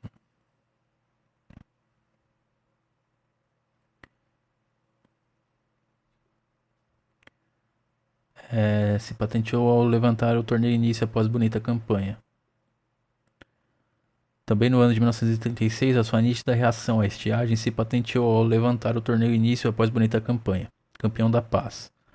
Após longos anos de tumultuação, de conflitos internos que descambavam, por vezes, para a autêntica baderna, a paz voltou a se fazer sentir novamente no futebol paulista, a partir de 1937, o mesmo ocorrendo no Rio. Politicamente, é o ano da primeira Constituição Federal. E seguindo sua tradição histórica de 1922, o Alvinegro retoma o caminho das conquistas, levando o certame de 1937 para o Parque. Invicto. Ao abrir-se a temporada de 1938, o Corinthians é o campeão mais uma vez do torneio início. Nesse ano de 1938, em virtude da disputa da Copa do Mundo, os clubes resolveram efetuar o certame paulista em apenas um turno. E quando o campeonato chega ao seu final, Corinthians, campeão invicto. E o quarto torneio bandeirante obtido sem derrota, um recorde impressionante, jamais igualado. Ou seja, é em 14, em 16, em 29, em 38 e em 2009. Paulistas, né? Porque sem contar outros campeonatos.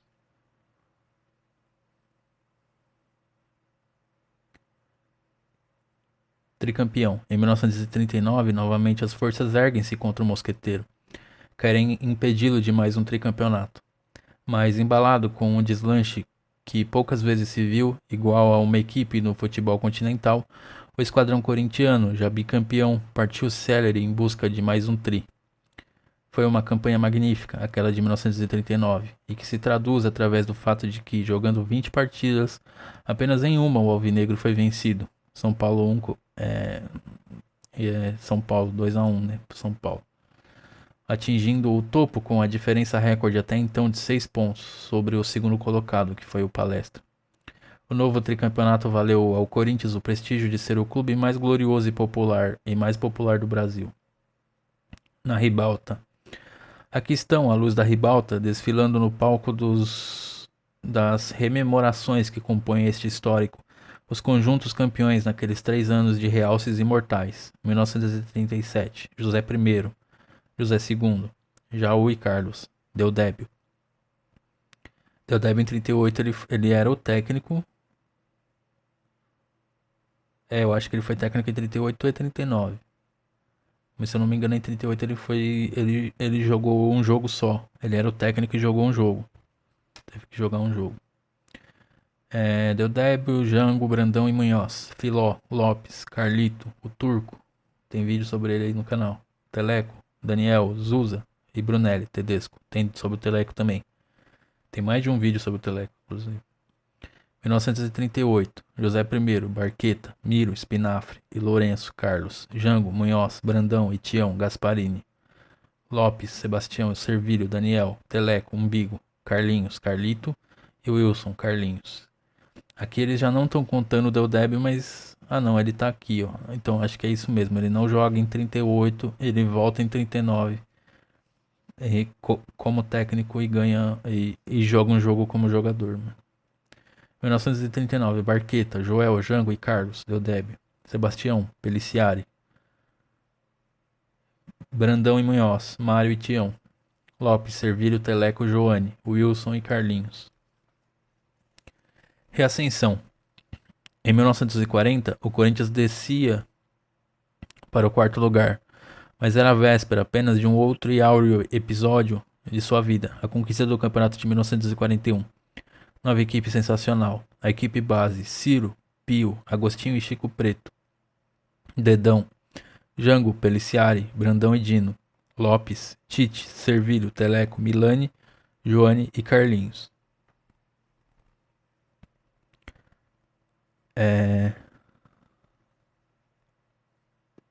Nesse mesmo ano de 1941, coube ao Corinthians a conquista do torneio início. Nova estiagem.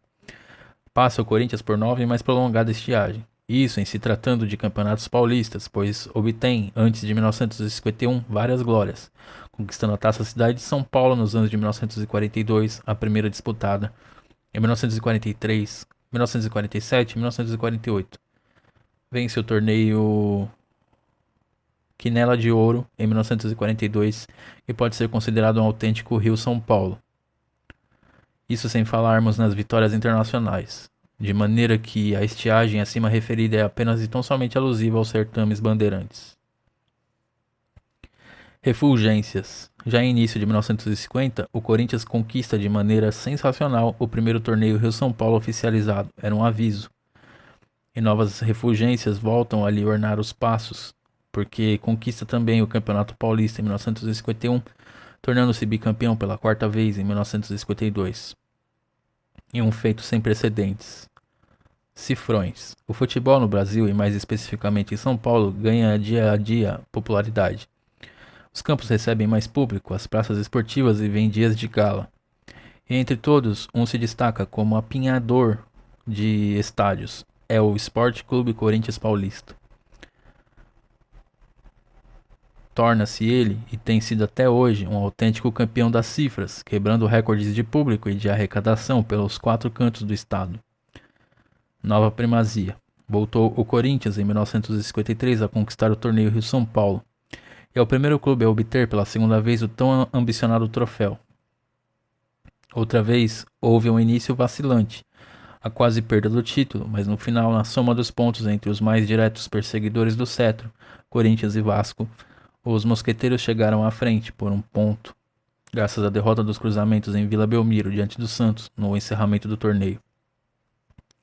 Outro título imortal. Chega o ano do quarto centenário, 1954. E saga-se bicampeão do torneio Rio-São Paulo. Nova primazia, pois nenhum outro clube havia repetido a façanha em 2 anos consecutivos. Bicampeão do Rio-São Paulo, e o Corinthians não se reclinou no colchão de glórias, porque um outro objetivo logo surgiu à sua frente, o Campeonato Paulista de 1954. Não seria aquele um campeonato comum, igual a todos os outros precedentes, porque desta feita o certame possuía uma denominação pomposa e sumamente significante, expressiva e eloquente, campeão nato do quarto centenário da Fundação de São Paulo. Apenas um campeonato em toda a história do futebol paulista tivera até então um brilho, um realce, um esplendor idêntico àquele que se iria disputar em 1954. Fora o do ano de 1922, o ano do centenário da independência do Brasil.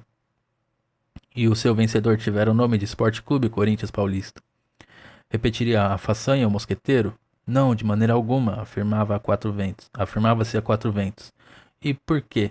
Indagava-se. Porque é glória demais para um clube só. Pois bem, um clube só um clube, teve essa glória demais a lhe tombar por sobre a bandeira, o Sport Clube Corinthians Paulista.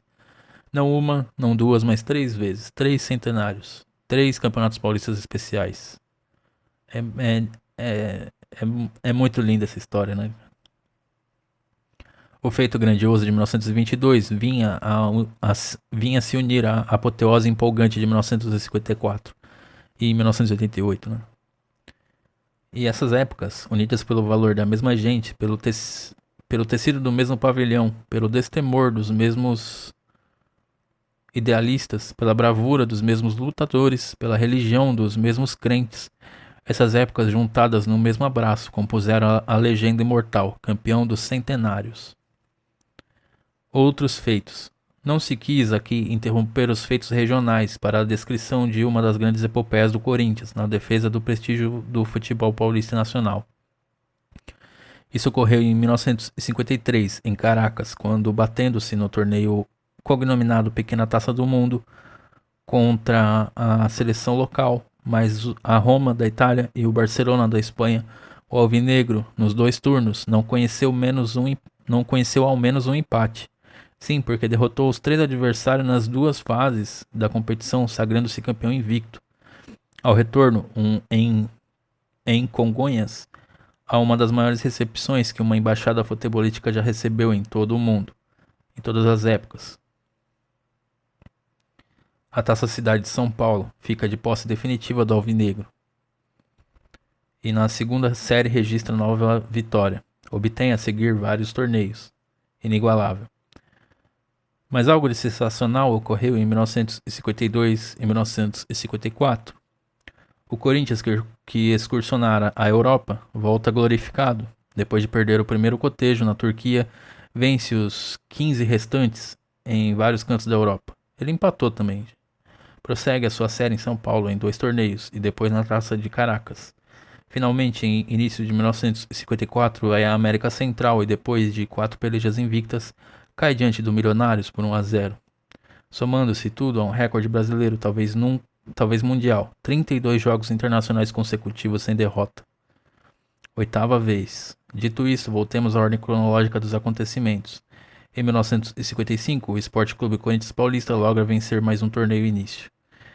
É o seu 8º no gênero. Outra primazia. Corinthians, Grêmio, mais vezes laureado no torneio início.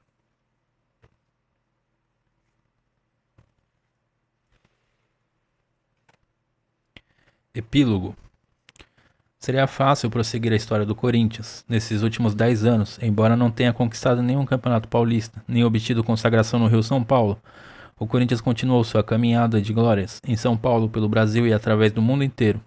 Suas andanças, brilhantes pelo exterior, suas lutas, marcadas pelo arrojo, o erguimento de um patrimônio no Parque São Jorge, que é um orgulho para o desporto nacional. A conquista da taça à Gazeta Esportiva, em definitivo, a primeira delas, e a posse da segunda transitoriamente, fazendo do Alvinegro uma das forças atuantes do futebol pátrio. O torneio de classificação de 1957, invicto, a Taça São Paulo de 1962 e vários outros torneios de realce. Ademais, colabora com o Brasil em feitos internacionais de relevo. Mas a rememoração de alguém ou de alguma coisa só deve ser feita, no sábio dizer de Jean César Jourdan, pelo menos 10 anos após a ocorrência dos fatos, porque é este período mínimo destinado ao estudo dos acontecimentos já com o sentido crítico, isento das lentes aumentativas ou diminutivas, ao sabor das roldanas comandadas pelos dedos da emoção. O que é certo, o que é indiscutível, é impressionante, é que nenhum outro clube de São Paulo possui um acervo de glórias tão imenso quanto o Corinthians. O que orgulha a todos por seu passado, que enobrece pelo seu brio no presente e empolga pelo que antevê em seu futuro. Monumento ao campeão do quarto centenário. No livro que a gente leu por último, ele falou que era referente à Taça Cidade de São Paulo, né? Agora, bom, esse é mais antigo, né? Então, pode ser que esse daqui tenha mais a ver. Cascata de Glórias. Após o fragor das batalhas, os seus vencedores recolhiam, para recolocá-las em seus estandartes, os troféus que compunham, um por um, os significados da luta que haviam travado. Estandartes do Sport Clube Corinthians Paulista são suas vitrinas, onde se alinham e por vezes se juntam e se amontoam as taças, os bronzes, as flâmulas, as medalhas, os painéis, as obras de arte, os cartões de ouro, de bronze, de prata, tudo a narrar, em sua eloquente nudez, as peripécias dos combates travados, e fim dos quais tremularam nos mastaréus do triunfo os gualhardetes e o pavilhão alvinegro. Cada taça, cada troféu, cada objeto contido no mostruário é um atestado vivo e emocionante da pujança e da grandeza do Sport Clube Corinthians Paulista. Dize-me o que tens em teu museu e eu te direi, logo a seguir, do valor que tu possuis. É a afirmativa que não padece dúvida pela clareza que nela se contém.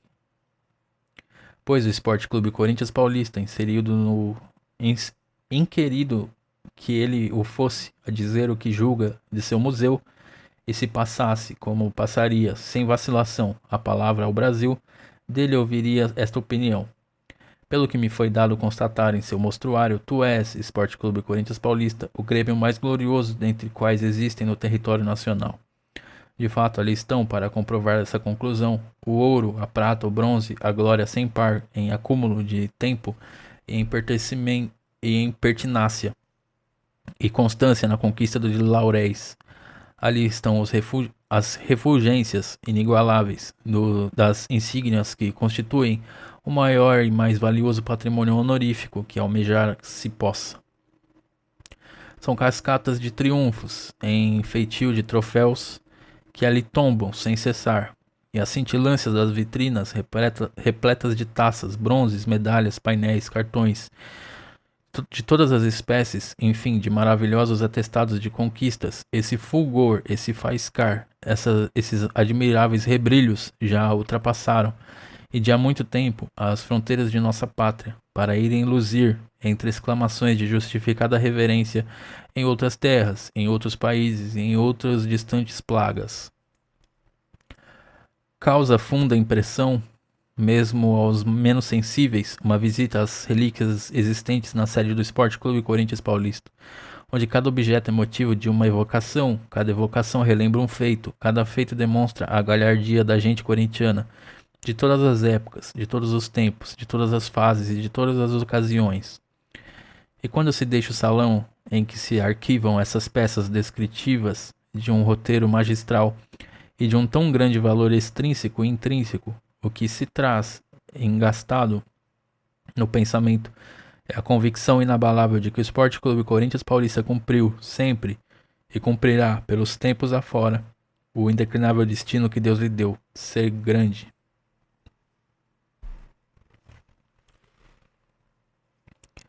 Taças.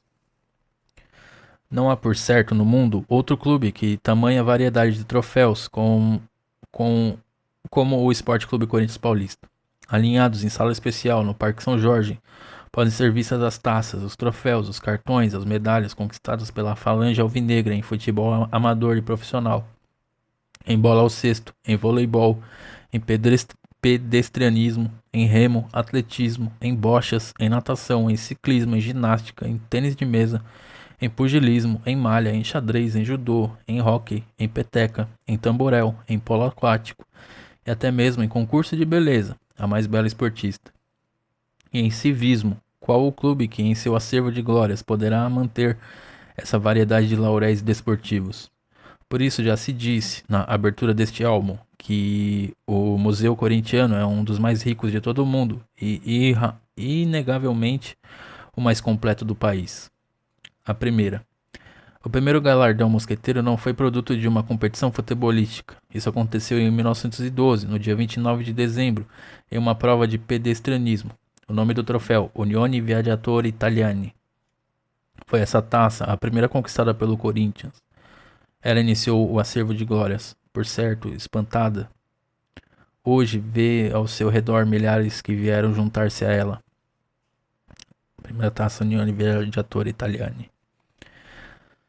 Taça Cântara Portugália. Riquíssima taça de prata oferecida em 1922 em benefício dos órfãos portugueses da Grande Guerra, num cotejo com o Palestra Itália. Foi uma tarde de gala, com a presença dos aviadores lusos Gago Coutinho e Sacadura Cabral. O Corinthians a conquistou, vencendo o Palestra Itália por 2-0 no Parque Antártica. Foi esta equipe corintiana, Mário, Deodebe, Garcia, Rafael, Amilcar e Gelindo, Pérez, Neco, Gambarota, Tatu e Rodrigues, gols, Gambarota e Tatu. Taça Cidade de São Paulo, instituída em 1942, pelo regulamento ficaria de posse definitiva o clube que vencesse o torneio 3 vezes consecutivas ou 5 alternadas. O Alvinegro foi campeão em 1942, 43, 47, 48 e 52. E lá está, de belíssimo efeito, a Taça Cidade de São Paulo, ornando os salões do Parque São Jorge. Os principais quadros paulistas, somente eles, tomavam parte do torneio. General Pérez Jiménez, instituída pelo presidente da Venezuela ao vencedor do torneio de futebol disputado em Caracas e cognominado Pequena Taça do Mundo, o Corinthians conquistou-a invicto após 6 espetaculares vitórias que honraram e dignificaram as tradições mosqueteiras e o próprio futebol brasileiro. 1953. Títulos bandeirantes. É o Corinthians o clube que mais campeonatos paulistas conquistou, 15 no total. Cada um deles obtido representa mais um troféu para o alvinegro, mas 3 deles, por certo, fazem trepidar com mais intensidade o coração dos mosqueteiros. O de 1914 por ser o primeiro, o de 1922 por tratar-se do centenário da independência e o de 1954, significando este último é um belíssimo monumento, não significando o laurel do 4º centenário da cidade de São Paulo. Aliás, este último é um belíssimo monumento, embelezando os jardins do Parque São Jorge, que é o bandeirante mais querido do Brasil. Em 1955, a organização Vitor Costa e o jornal Última Hora instituíram um concurso a fim de apontar qual o clube mais querido do Brasil. Foi um certame de popularidade da mais empolgante, promovido em todo o país, com mais de 300 mil votos à frente, veja bem. O Corinthians foi o ganhador, evidenciando de que há muito já era notório. É o clube mais querido do Brasil. Uma prova de carinho, do devotamento, do amor da gente mosqueteira ao pavilhão alvinegro. Taça o clube mais querido do Brasil.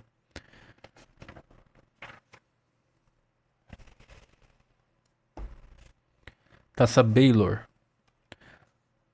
Artístico troféu instituído ao campeão em 3 certames no primeiro turno em 1923.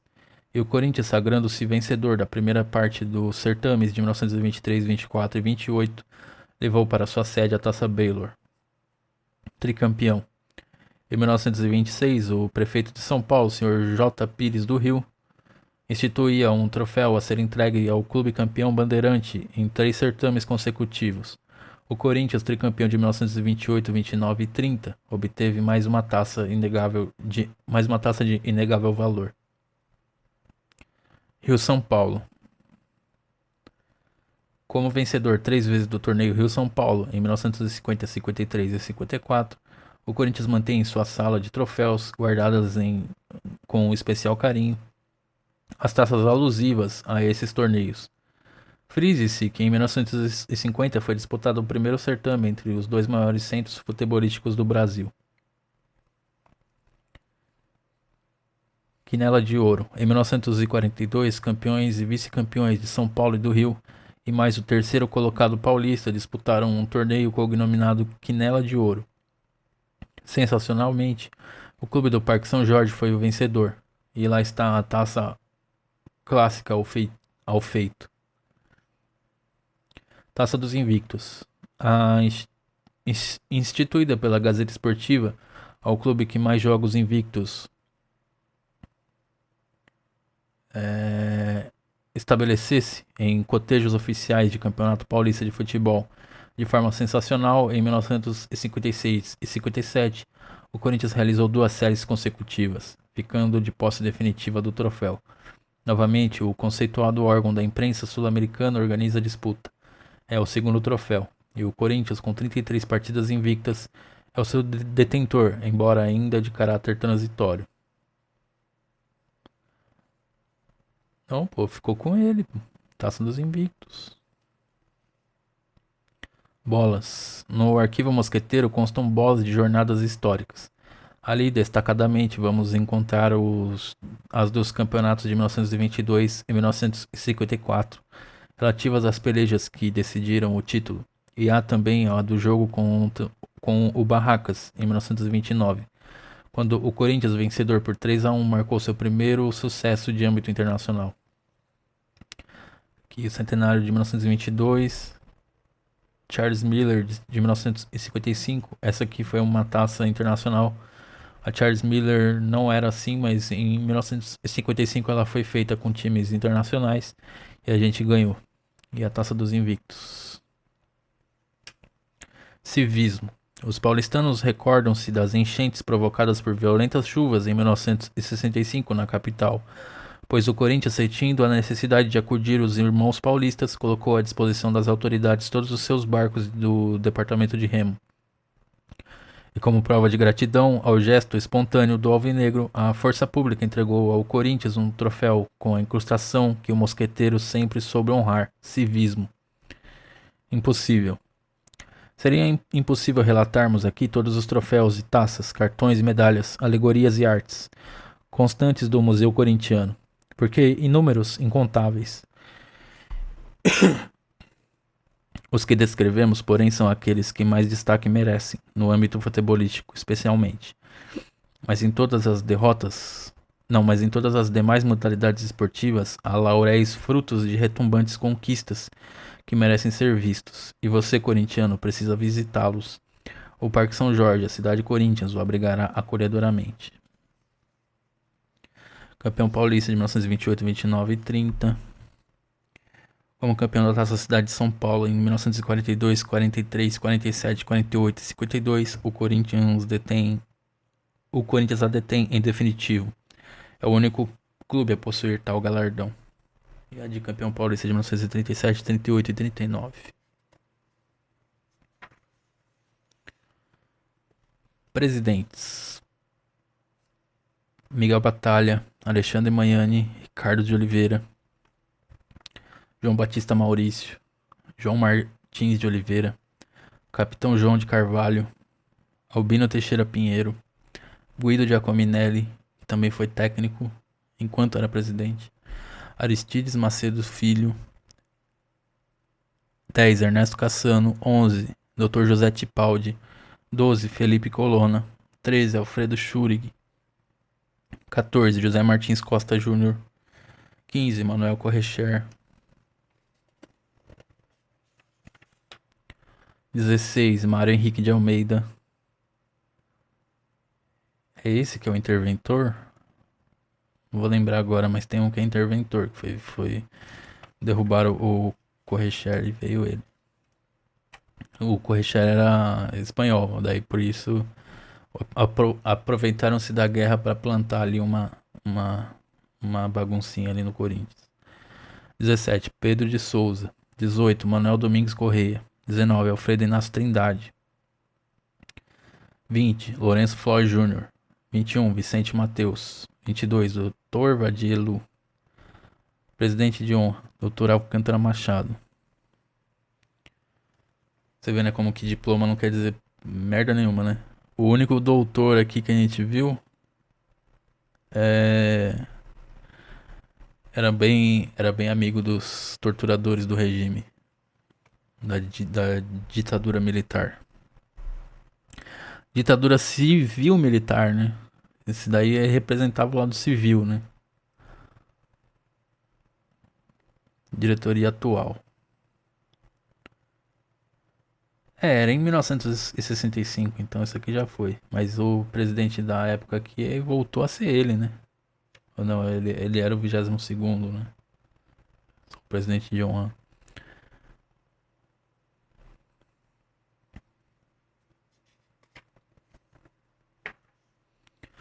Precursores. Muitos devem o Brasil e o Sport Clube Corinthians Paulista a Neco, Amilcar, Tatu e Rodrigues. Esses 4 formidáveis ases foram figuras de relevo nas 2 primeiras conquistas internacionais do futebol brasileiro.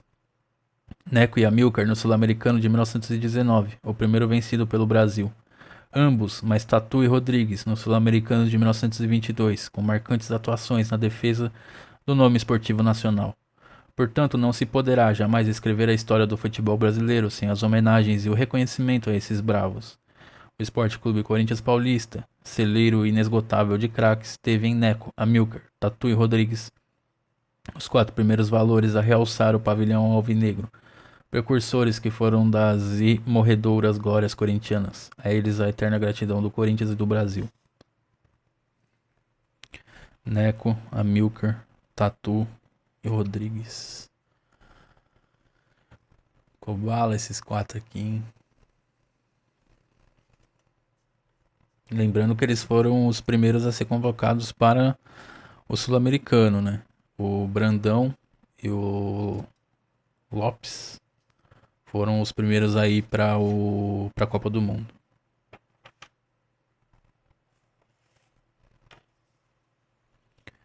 Corinthians humano. Todos conhecem o Corinthians em seu âmbito esportivo.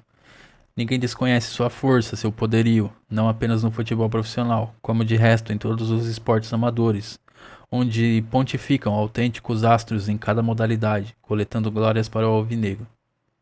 Nem todos, porém,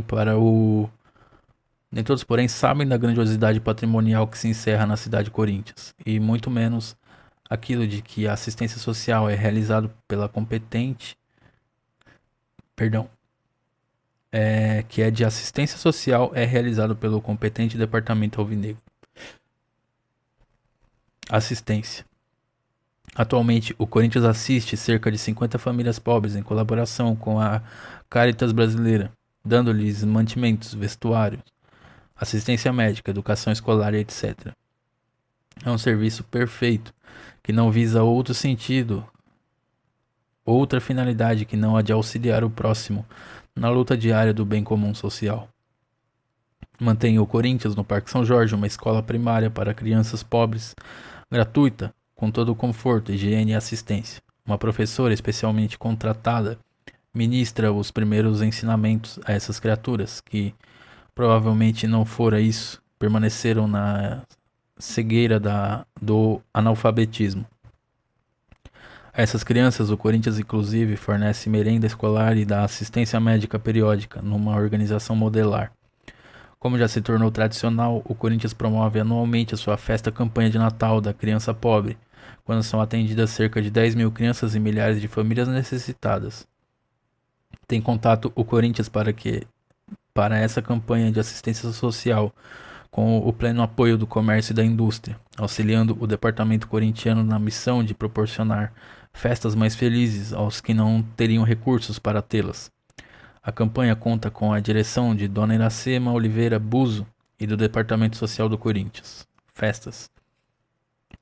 No âmbito social propriamente dito, o clube promove festas que têm alcançado pleno êxito, dando aos associados horas de lazer, entretenimento sadio e diversão.